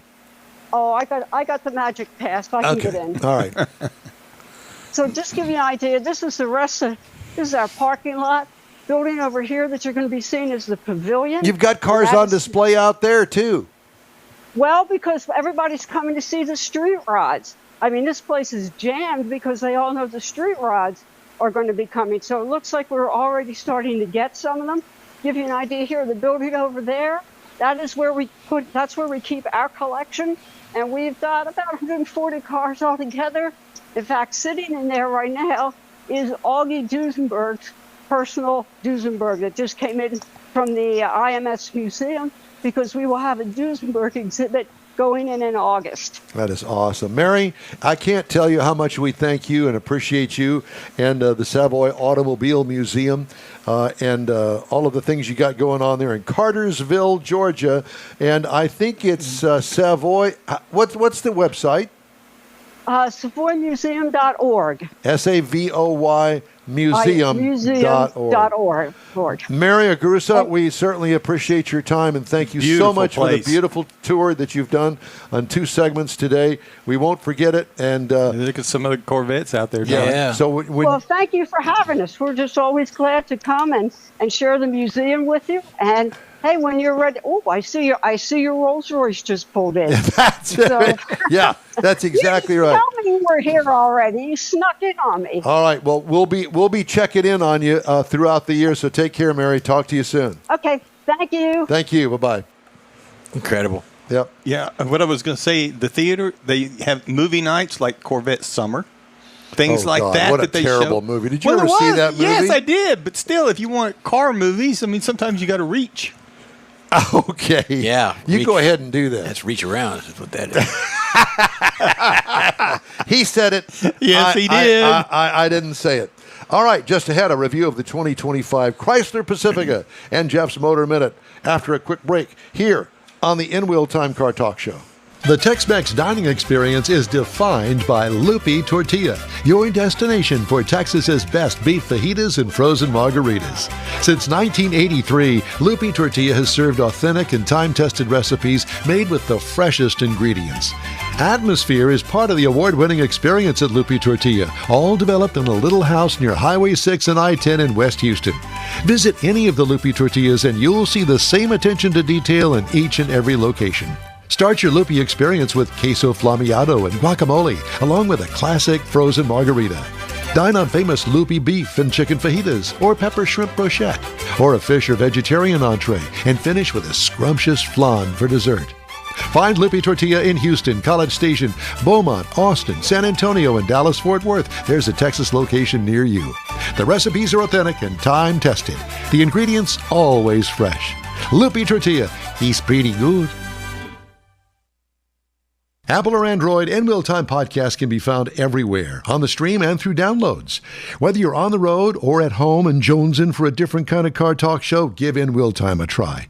Honest new car reviews, fun, informative interviews with real car people, weekly automotive news, features like Jeff's Car Culture and Mike's Driving Destinations, all on In Wheel Time. Check us out on SiriusXM Podcasts, iHeartRadio, or while you're shopping on Amazon through Amazon Music. InWheelTime.com has a list, and we know you love lists. Isn't that the truth? Yep. All right. Summer heat has us hiding inside the Sugar Shack studios for a while. So we invite you to join. Can you imagine being outside this afternoon? Humidity 100%, temperature 95 degrees. I'm good in here. Do you imagine if there was a foot of snow on the ground right now outside, shoveling that snow in this heat would be terrible. I'll volunteer for that. Okay, so I had to think about it. I'll always invite you to join us on our live In Wheel Time every Saturday, 10 to noon Central Time on InWheelTime.com, YouTube, and Facebook. Time now for the Motor Minute, Jeffrey. Okay, here's what I got. Now, you're talking about Florida and dealerships, how they're kind of corrupt down there in Florida. Some of them are. Well, this comes from Florida as well. Florida is attempting to crack down on problem drivers exceeding the speed limit, performing stunts behind the wheel. House Bill 351 is called the Dangerous Excessive Speeding Law. Became law on midnight July 1st. A law which imposes higher penalties for drivers exceeding the speed limit by 50 miles an hour or hitting at least 100 was put to the test a few minutes after the law went into effect. Running 104 miles per hour in a 70 zone, classified as a super speeder, which that name came to be because a child was killed in a speed crash. A Buick Envision hits triple digits as the first one to break the law, according to body cam released by the Orange County Sheriff. An unnamed driver in Orange County was caught doing 104 miles an hour in a 24 or 25 Buick Envision. That's my car. So the driver was informed of the new law. He was arrested. He's going to face a fine, 30 days in jail, all that good stuff. That because you broke the law, traffic stops have been released at this time. The Orange County Sheriff says that since the beginning of the year, has stopped over 100 people doing over 100 miles an hour. Join me on the South Sam Houston Tollway anytime. And I can guarantee you there will be at least one that'll blow by me doing at least 100 miles an hour. I've been to Florida. We've all been to Florida. It's not really a fast-paced state, in my opinion. No, but you've got those scofflaws. Yeah, all that. And then you've got people that buy Buick Envisions. They just want to, exercise them and get them out there. You sure are nuts. All right. Time now for this hour's car review. I had a chance to drive the 2025 Chrysler Pacifica. Yes, it's a minivan, if you want to call it that. There's nothing really mini about it anymore. Final assembly location, Windsor, Ontario, Canada. Available trim levels of the Pacifica, the Select PHEV, which stands for Plug-in Hybrid Electric Vehicle. Limited, the FAV edition, or FAV edition, however you'd like to pronounce FAV edition, and it says it on the side of it. They also have it in the PHEV. The premium FAV appearance PHEV, and the Pinnacle and Pinnacle PHEV. I had the limited all-wheel drive. It's a minivan. Seats 7, redesigned in 2017. So, yeah, it's getting a little long in the tooth, but it still works, you know. Exterior features, car-like front fascia with laid-back aero windshield, sweeping roof line that kind of dips down in the back just a touch. You can see it there with the blacked-out B and C pillars. Slide-open passenger doors, handy for backseat passengers and parking lots. Huge, easy opening lift gate in the back end. But I liked the best looking minivan despite its age. I truly believe that. Look at it. Looks good, don't you think? I liked it when I was Particularly in. like the white model. Yeah. I do too. The black wheels and the black grille looks good. What could use improvement? I put a question mark because I don't know. Interior highlights. Seating surfaces, kid-proof, yet comfortable. Infotainment screen is small by comparison to other screens these days, but it's built in between the air vents. I like that a lot. Lots of cubbies, add storage nooks for tons of stuff throughout the cabin. Top-notch Pinnacle trim has uber luxe upholstery. And boy, I'll tell you what, I mean it, seriously. They went to the upholstery shop and say, goose it up, and they did. Storage room, like a concert venue. What I liked about it, the dual sunroof panels for kids and stow-and-go seating. So the kids can enjoy the sunroof too. Not now because it's a little too warm here in Texas, but it works for all the kids. What could use improvement? How about a bigger infotainment screen? Use it as an option. I don't know what their plans are for the Pacifica. It's the only vehicle actually right now that Chrysler builds. It comes with the venerable 3.6-liter V6 engine, has 287 horsepower. They've been building the thing forever. 262 pound-feet of torque. 9-speed automatic transmission with a tow rating of 3,600 pounds. It gets 17 miles per gallon in the city, 25 on the highway for a combined of 20. I got 21.3 miles per gallon over 370 miles. What I like about it, the engine, adequate power for a people hauler. What could use improvement? Maybe an optional engine, maybe a Turbo 4. Do they have an electric version of it in the works? I don't know.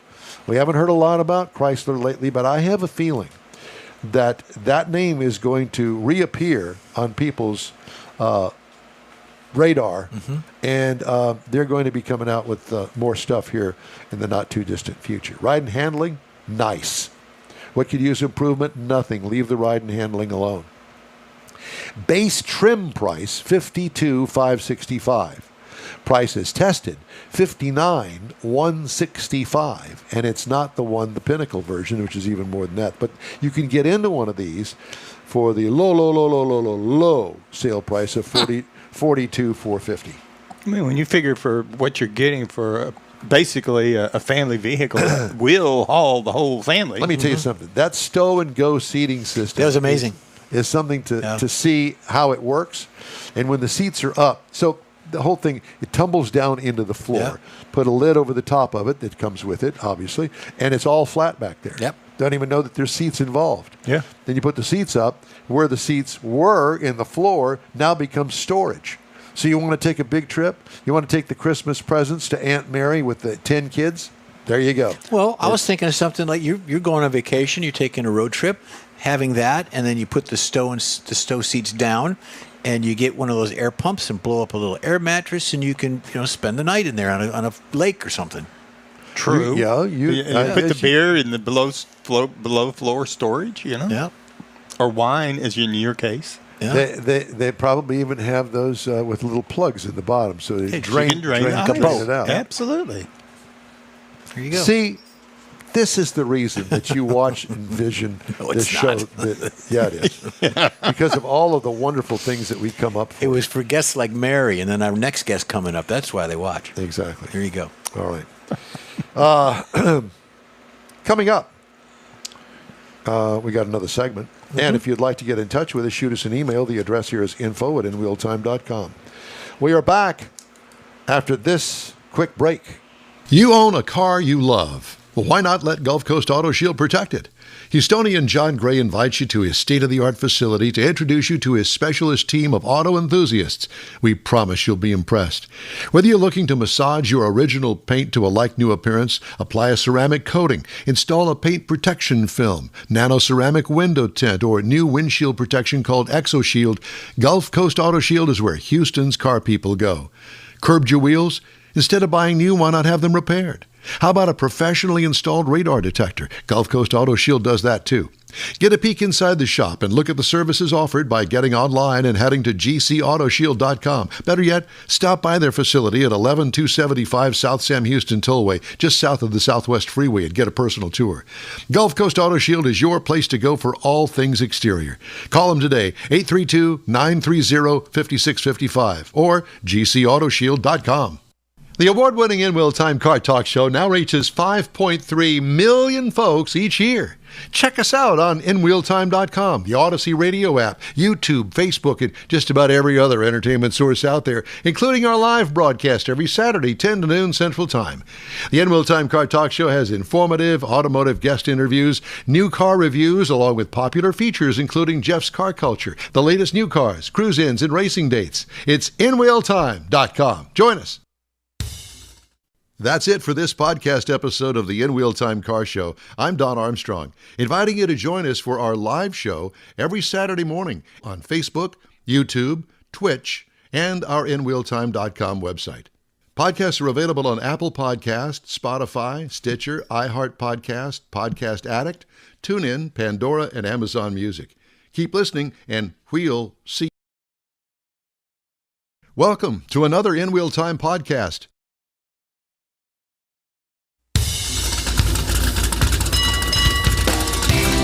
Welcome to the In Wheel Time Car Talk Show. See, I stapled all this together. You didn't turn the page again? You know, I guess it's just one of those days that I don't want to move on. Okay, well, I'll move on for you. I love Howdy. I loved the last segment. I've loved all the segments, and I don't want them to go away. She was very good every time we talked to her. I love it. Sure is. This is your place for all things automotive, the award-winning In Wheel Time Car Talk Show. Coming up, Guys with Rides. We'll find out a different way to connect with cars. Later, Jeff has the racing calendar, Mars has This Week in Auto History, and I'll get you caught up on the stories making automotive news headlines. Howdy, along with Mike Out of This World Mars. We always need more Jeff Zekin. I'm Don Armstrong, David Ainsley, vacationing in the UP of Michigan. But he is listening. A couple of years ago at this time, I was up there with him and thoroughly enjoyed my time. I'd never been there. What an absolutely gorgeous place. In the summertime, that is. That was August. Said the high was going to be 73 today. Yeah. Thanks for rubbing it in, Dave. Rudy Samsel is with Guys with Rides. This company wanted to create the only online dealer-free community that provides a truly unique experience, a place to go for people to discover new cars, connect with like-minded collectible car enthusiasts, and share their stories about the cars that they love. Well, that sounds like the In Wheel Time Car Talk Show. It's a marriage made in heaven, Rudy. Very good. Thank you. I think so, too. All right. Yeah. So I got the description. Now bring it down to our terms, your terms, our terms that we could all understand. So why am I going to go to Guys with Rides? So I decided to create after my experiences at traditional intent auctions and online ones, particularly Bring a Trailer, I quickly discovered that you're not on a level playing field if you're bidding on a car. And so my goal here was to create a dealer-free environment. That doesn't mean I'm not anti-dealer. In fact, I support them with the variety of parts I buy. But if you own a classic or collector car that's been a family heirloom in particular, you want to find a good home for that car. And so I wanted to create a level playing field where private buyers and sellers could be a matchmaker for them on an online site. How is it different than Hemmings? So Hemmings does have a variety of dealer auctions on there, and auction and classifieds as well. So besides that, we have a community of. So besides that, the prices are also a lot less because we don't have the overhead that, say, a big Hemmings does. And what I'm trying to do is be the next step up, say, from putting your car on Craigslist or Facebook Marketplace. If you want to, particularly if you have a very rare car, if you're in a remote area, you can get more eyeballs on the car and get the car sold nationally, if not internationally. So a couple of years ago, I had a 76 Cadillac pickup, if you remember those. There were only 200 built. And through my search engine optimization techniques, a gentleman in Bern, Switzerland actually ended up buying that car and taking it to Switzerland. I don't know how he got around the streets, but that's the kind of service we offer. Big snow tires, I'm sure. Yeah, for sure. Yeah. Sure. Well, an interesting concept. So how many cars do you have on the site right now? So right now, I just sold, last week I only had one. I like to call myself the David in an industry of Goliaths. And so I had one, and next week I have a gentleman that has 6 motorcycles, interesting motorcycles. But typically on a given week or so, I might have only 2 or 3. I will point out one thing. When Bring a Trailer started in 2014 doing auctions, they were only doing 3 a week. So small is good. Go ahead. Is yours like an auction, or is it truly, I've got a car here, I inherited this car from my dad, and I want to sell it to somebody that's going to love it just as much as he did? And I'm going to sell it for $20,000, and I'm firm on that. Do you do that? I offer 2 options. So that example you just gave, I had a 62 Thunderbird across town here, and the daughters of the deceased owner asked for my help. So I said in that situation that they're selling his house and they need to get rid of the car or find a new home for it. They really wanted to find something because he loved that car. So we set it up. I said, let's start a no reserve auction, but we're going to start the bidding at $3,900. And we'll also offer it at a buy it now option of $6,000, depending on, it's a very nice 62 Thunderbird.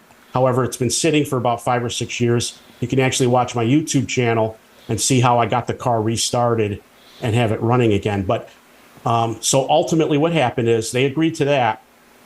Bidding started at $3,900, and then on Thursday, the car sold for $4,600.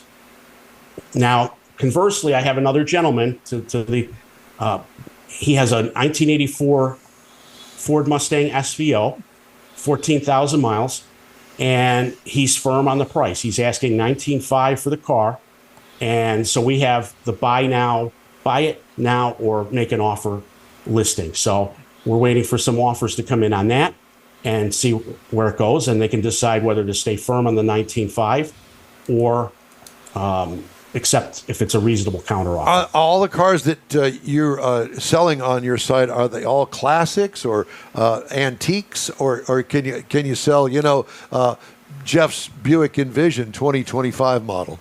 I haven't gone that new. I generally it's been, I think the newest I've had is recently had a 2014 Porsche 911, and a couple of years ago I had a 2012 Rolls Royce. I'm not averse to anything relatively new. It depends on the car. If it makes sense. So the Rolls Royce, did you insist that you take it for a test drive so you could figure out exactly what it was really all about? Yeah, no, I rode in the car. And, you did ride? Okay.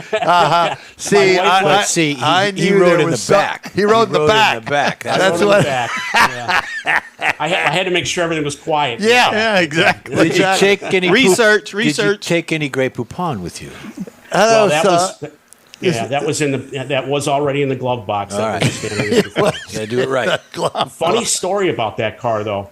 The gentleman was handicapped, and he had one of those, I forget what those knobs are called that you might put on an Yeah, old tractor. yeah. There's right? many words for them. Yep. Yeah. And he had that taken off after the sale, and the new, it ended up not selling on my site. It went to a competitive site, and he took that off, and the next buyer was not happy with the indent it made. And the steering wheel for that car, just the part, was I think $7,000. Yeah, well, I think I'd have to take it down to the upholstery For a shop. $1.98 ball that you put on it. That's right. Yeah. Yeah. So the key thing here is I'm trying. It's $1 to list, and then you pay for a seller, and they only pay $49 more if the car sells. Conversely, a buyer when they buy the car. So the gentleman the other day that purchased the Thunderbird for $4,600 only charged 1%. So $46 on the 4,600, and I capped that at $500. So compared to the traditional tent auctions, like or even the online auctions, I believe I offer the lowest fares in the industry currently. So you're kind of like a very personalized concierge, Right, that'd be a good as word. far Yeah, as the seller concierge, goes, kind of That's a thing. great. I use white glove, but yeah, absolutely. Okay. Yes. So if I understand it, and I think it's great because I know there's a lot of people that do inherit vehicles and they're not sure what to do with them, but they just don't want to turn them loose to just anybody. Right. What about as I'm a buyer? Do you do any of that kind of services? I'm looking for a particular kind of car. I do. I get calls from time to time, and I do offer that. I haven't monetized that in any way. I just do it as a nice service. I will be candid about that. I'll get a call from somebody, and they'll ask, "Hey, I'm looking for this car," and so for my YouTube channel and the website, 6 days a week I do a daily theme. Like today was Sports Car Saturday, and I challenge myself to find 7 vehicles under $15,000 that I would personally want in my garage. And so that often motivates people to reach out and say, "Hey, I'm looking for this car." And more often than not, when I do find it a couple of months later, they're like, "Oh, yeah, my circumstances have changed and I really can't, do the car." Right. So Spur of the you run into a moment lot of type that. thing. Yeah. Yeah. Oh, well. Very interesting. So you got one on there today, and they're looking for more apparently. And I guess this is a nationwide deal. Correct, it is. I have had a couple of cars from Canada a couple of years ago. I had a Volkswagen Beetle out of Winnipeg, and the gentleman restored, and he wasn't getting any eyeballs on the car there. Put it on the site, and Because nobody lives there. And Do if you know they anybody do, that lives in Winnipeg? I know they got a hockey team. Well, That's that about guy. it. and if guy they that owns do, the they don't bug. want to drive Volkswagen. Yeah, exactly. Volkswagen well, Club up there. that's yeah. I had to laugh at it because coming from Western New York and having a Volkswagen Beetle in college, I can't even imagine you get frostbite on your feet driving that thing around. People don't understand the weather in Canada because it's Canada and it Yeah. gets cold up there. Yeah, And yeah. all I can think of is that Canadian highway. They would do all those trucker shows and the wrecks and stuff on there, and the snow going this way as opposed to straight down in a beautiful background. No, it's a highway that's come to a complete stop for hours on end. Yeah, no, sure. I'm all good about that. Where are you located, Rudy? So I am in Flemington, New Jersey, and that's Hunterdon Jersey. County. Are you from Jersey? I'm from I'm not Jersey from, too. No, I'm from Buffalo. Okay. I'm from Buffalo. He I was live in quick to Jersey. correct that. Yeah, exactly. But if you're not familiar with it, everybody hears Jersey and they think of Tony Soprano. Exactly. Yeah, but it's known as the Garden State. That's right. And I'm in Hunterdon County. So where I'm standing right now, Times Square is 52 miles that way, and the Liberty Bell in Philadelphia is 54 miles that way. So I'm out in the country. I'm about 8 miles from the Delaware River. And people don't realize it, but this, even I didn't when I moved down here 15 years ago. This area of the country, arguably the car culture is as strong as California. It's just that our season is much shorter. Sure. I could go to any cars and coffee around here, whether I go towards New York or Bucks County, and I will see anything you can imagine, I will see. That you know, I had never seen an Alfa Romeo Montreal. If you remember one of those, a guy brought that out one day. Of course, you see a cadre of Lamborghinis and Ferraris. So it's a very rich culture, and I've just been amazed with it. Well, we had a friend that actually was from Long Island, did some drag racing there back at the beginning of the drag racing era. And he speaks very highly of the car culture up there. And, you know, we're down here, we're in Houston, Texas. Who would have ever thunk in a million years that we've got a car culture and, you know, we're talking about horses and guns down here. Cowboys. Yeah, cowboys. No, it's not that way. But yes, I found that the car culture is very rich all across the United States when I did the drag racing thing. And I can tell you it's alive and well. Well, we wish you the best of luck with your website and your venture here.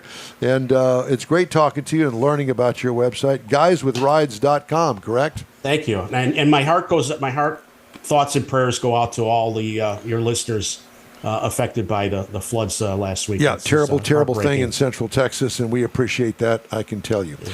Rudy, it's great to talk to you. Take care of yourself. We'll be in touch. Thanks, Rudy. Right, thank you, boys. Thank you. Take care. Rudy Samsel with... it's a good idea. I like his idea. Guyswithrides.com. All right. Why don't we take a little break, shall we? Just ahead, Jeff has the racing calendar, and Mars has This Week in Auto History. All right. I'll bring you some more of this week's automotive news headlines. The In-Wheel Time Car Talk Show is back in a flash.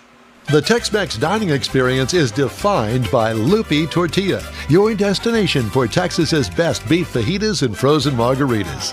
Since 1983, Lupi Tortilla has served authentic and time-tested recipes made with the freshest ingredients.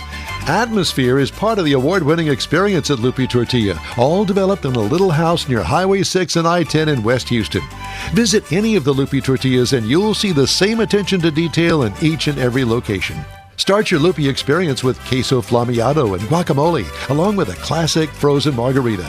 Dine on famous Lupi beef and chicken fajitas, or pepper shrimp brochette, or a fish or vegetarian entree, and finish with a scrumptious flan for dessert. Find Lupi Tortilla in Houston, College Station, Beaumont, Austin, San Antonio, and Dallas-Fort Worth. There's a Texas location near you. The recipes are authentic and time-tested. The ingredients always fresh. Lupi Tortilla, he's pretty good. Apple or Android, In-Wheel Time podcast can be found everywhere, on the stream and through downloads. Whether you're on the road or at home and jonesing for a different kind of car talk show, give In-Wheel Time a try. Honest new car reviews, fun, informative interviews with real car people, weekly automotive news, features like Jeff's Car Culture and Mike's Driving Destinations, all on In-Wheel Time. Check us out on SiriusXM Podcasts, iHeartRadio, or while you're shopping on Amazon, through Amazon Music. InWheelTime.com has a list, and we know you love lists. Welcome back to the In-Wheel Time Car Talk Show. Hey, you're invited to join our live broadcast every Saturday, 10 to noon Central on InWheelTime.com, Facebook, and YouTube.com. And we hope you'll check us out from our home base here in the Sugar Shack Studios. If you miss us, you'll be able to catch all the action on your favorite podcast channel. Time now for the racing calendar, Jeffrey. Okay. Hey, we've got IMSA Racing is coming up August 3rd, so it's a few weeks away at Road America. It will be on Peacock and at 2 p.m., so tune into that if you've got it. Formula One, not going on until the end of the month. You got the Belgian Grand Prix. That's going to be in Cirque du Spa, Francorchamps. You've got Wait a minute, let me see that. Yeah, right there. Look at that. Cirque. I think we had that for dinner last week. Spa Franco-American Champs. That's what I said. I think they make SpaghettiOs. 44 laps. That's what they're going to do. And then you got Indy. Well, Indy's going to be July 12th, which is today. It's the Iowa race. It's going to be Iowa in Newton, Iowa. That goes on at 4 p.m. this afternoon. You also have Craftsman Trucks. They haven't been running a while, but July 25th, they're going to be out a few more weeks. Going to be doing that. Xfinity Series, the junior guys, they're going to be in Sonoma. That's this weekend. And, of course, the big boys are also in Sonoma as well. NHRA, they're off this week, I believe. Yes, so I don't know. I don't keep up with them anymore. Well, trying to get them where to do you join find us, them? and they're hard to find. Where do you find them on television anymore? Well, it used to be on Fox. Then it TV. goes to FS1. FS1, I don't have and then it's I am not buying Amazon. I'm not buying it. Else. I am not buying Walmart. television. Not happening. 3-day or 3-week-old television on top there of you it. go. There you go. All right, Mr. Mars, time now for This Week in Auto History.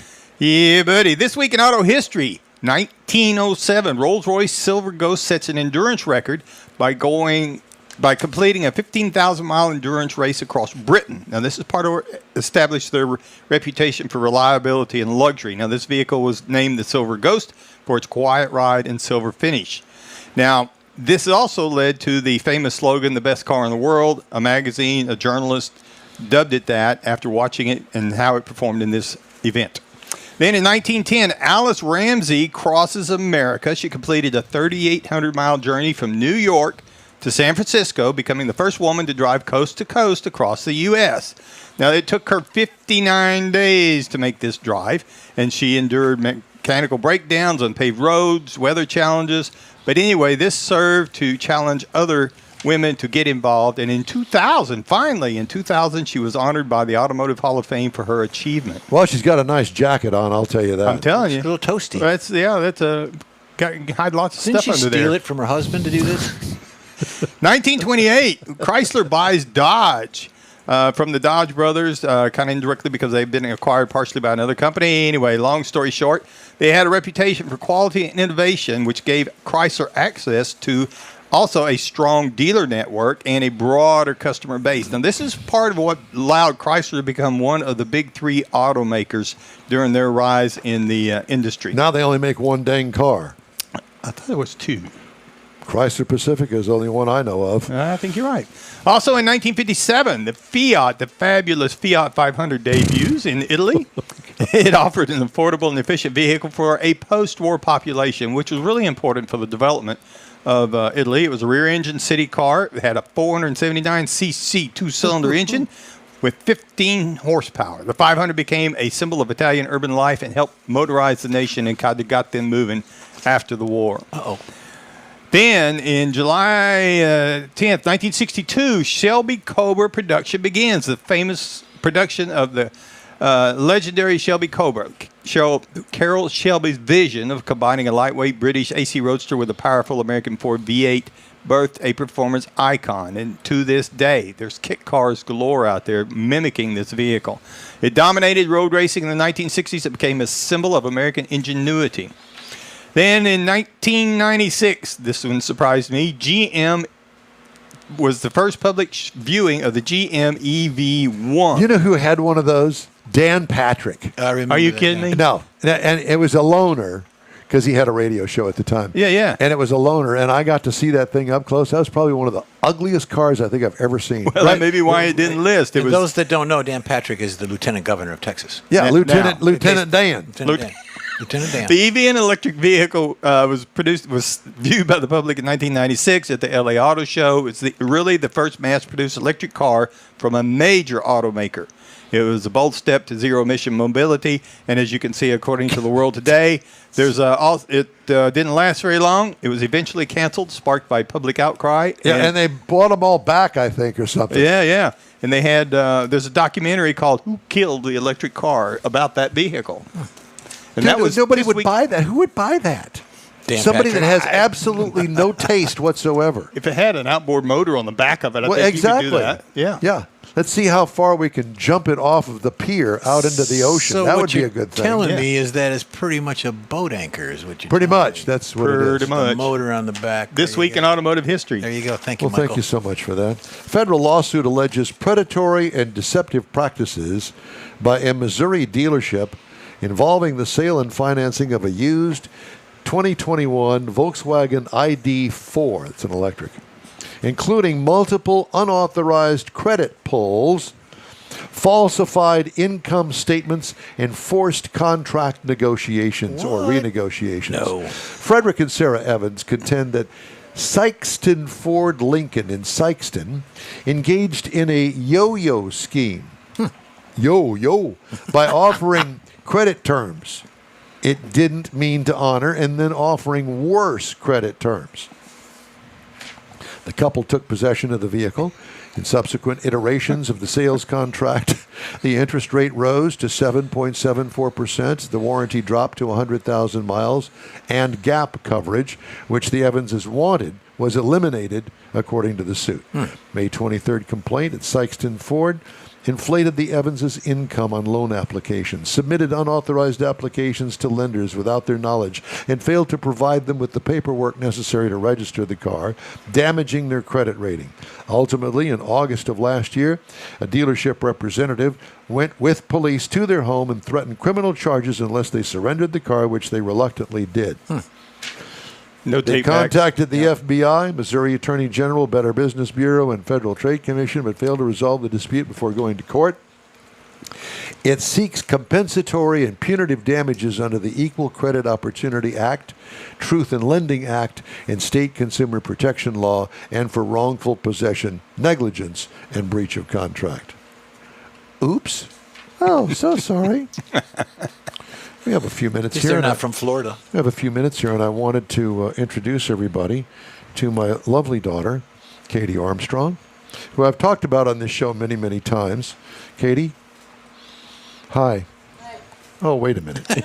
You got.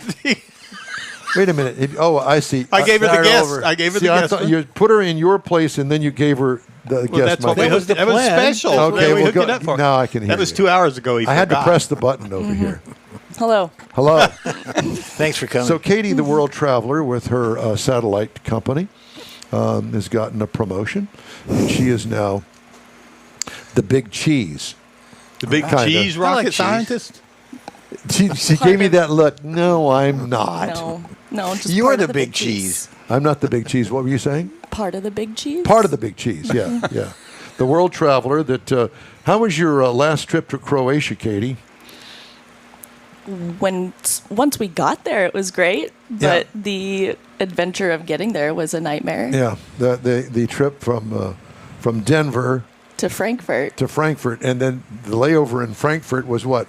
A day? was supposed to be 4 hours, and it ended up being a full day. A full day. And then they go to this island in Croatia. Yes, Yeah, this is a company fun thing Event. to go and do. the company offsite. Uh-huh. Yeah. Croatia has islands. They do. Yeah, Very pretty country. Yeah. It was beautiful. The pictures that she sent back, yeah, we'd want to go there in the summertime. I don't know about that. And a remote. We'll do a remote. Do a We'll do a remote. remote. yeah. Maybe we could offer that vacation destination a special deal. We'll do our show from there. You pay for the trip. Yeah. Do they drive on the right side of the road or the wrong side of the road? The right, Okay. Are they up? correct. The correct side. So, for those of you that don't know, Katie is my engineer daughter that works for a satellite company. And she was in college for about 12, 14 years. And we finally got her graduated, and she's done okay for herself. She brought her boyfriend here to meet her mother and I, and he's okay. I met him too. He's sitting over there. Yeah, a nice young man. Yes, Nice he young is. man. And we're glad to have him, and it's good to meet him. So, what are you working on at your job right now? Well, my position is the launch lead for all of the satellites that we do launch from Vandenberg. We are usually on a SpaceX transporter mission. Transporter mission is a ride share for a bunch of different satellites. So we just buy a spot and then So you're like the Uber of space. they're the Uber for satellites. We are the company that we work for is the Uber for the payloads that we put on a satellite. Yeah, so it's a long lead. I was going to Yes. Yeah. say. And didn't you tell me that there's going to be like 3 satellites that you're launching on this one? This one will be 2. Two satellites. And each one has its own little life. It's onto itself. So you have to treat them as separate kind of things. Yes. Yeah, it's like putting 2 cars in the payload instead of 1. Oh, and they're different makes, a Ford Yeah. and a Chevy. Or Well, one's going something. to be recalled. Yeah, well, that's the Ford. So if That's we, the Ford one that's being recalled. if we wanted to get an in-wheel time satellite, could you get us a deal? Sure. Real, love the confidence. in So, that. so we're kind of on a whirlwind tour today. Our next stop, when I leave the studio today, I'm taking them to Buc-ee's. All right. He's never been to Bucky's. He's so going we're gonna- to be outfitted in Bucky shorts and then we're going to go T-shirts. meet her best friend over at Loopy 1. So it's going to be a fun-filled afternoon. Watch out, Stan. He's coming your way. Yeah, and I understand that they're back in town. So it ought to be a coming fun your time. way, Stan. All right, the In Wheel Time Show. We're going to wrap things up here in just a minute after this quick break. You own a car you love. Well, why not let Gulf Coast Auto Shield protect it? Houstonian John Gray invites you to his state-of-the-art facility to introduce you to his specialist team of auto enthusiasts. We promise you'll be impressed. Whether you're looking to massage your original paint to a like-new appearance, apply a ceramic coating, install a paint protection film, nano-ceramic window tint, or new windshield protection called ExoShield, Gulf Coast Auto Shield is where Houston's car people go. Curbed your wheels? Instead of buying new, why not have them repaired? How about a professionally installed radar detector? Gulf Coast Auto Shield does that too. Get a peek inside the shop and look at the services offered by getting online and heading to gcautoshield.com. Better yet, stop by their facility at 11275 South Sam Houston Tollway, just south of the Southwest Freeway, and get a personal tour. Gulf Coast Auto Shield is your place to go for all things exterior. Call them today, 832-930-5655 or gcautoshield.com. The award-winning In Wheel Time Car Talk Show now reaches 5.3 million folks each year. Check us out on InWheelTime.com, the Odyssey Radio app, YouTube, Facebook, and just about every other entertainment source out there, including our live broadcast every Saturday, 10 to noon Central Time. The In Wheel Time Car Talk Show has informative automotive guest interviews, new car reviews, along with popular features including Jeff's Car Culture, the latest new cars, cruise-ins, and racing dates. It's InWheelTime.com. Join us. Well, that's all for this week's In Wheel Time Car Talk Show. Be sure and check us out online at InWheelTime.com. We're always looking for new, informative, and fun automotive things to bring to our global audience. If you have an idea, event, or a road trip destination you'd like for us to feature, let us know. Our email address is info@InWheelTime.com. When you're looking for award-winning car talk, you can find the In Wheel Time Car Talk Show 24/7 on the In Wheel Time app.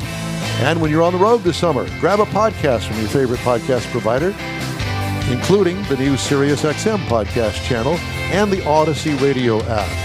We video stream our live show every Saturday, 10 to noon on Facebook, YouTube, and InWheelTime.com.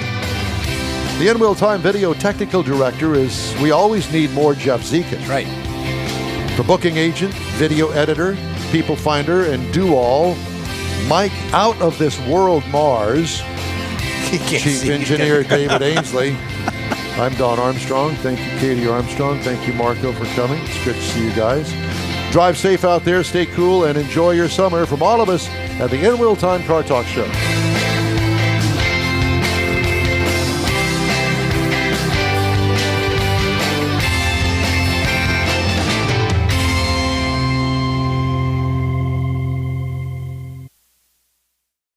That's it for this podcast episode of the In Wheel Time Car Show. I'm Don Armstrong, inviting you to join us for our live show every Saturday morning on Facebook, YouTube, Twitch, and our InWheelTime.com website.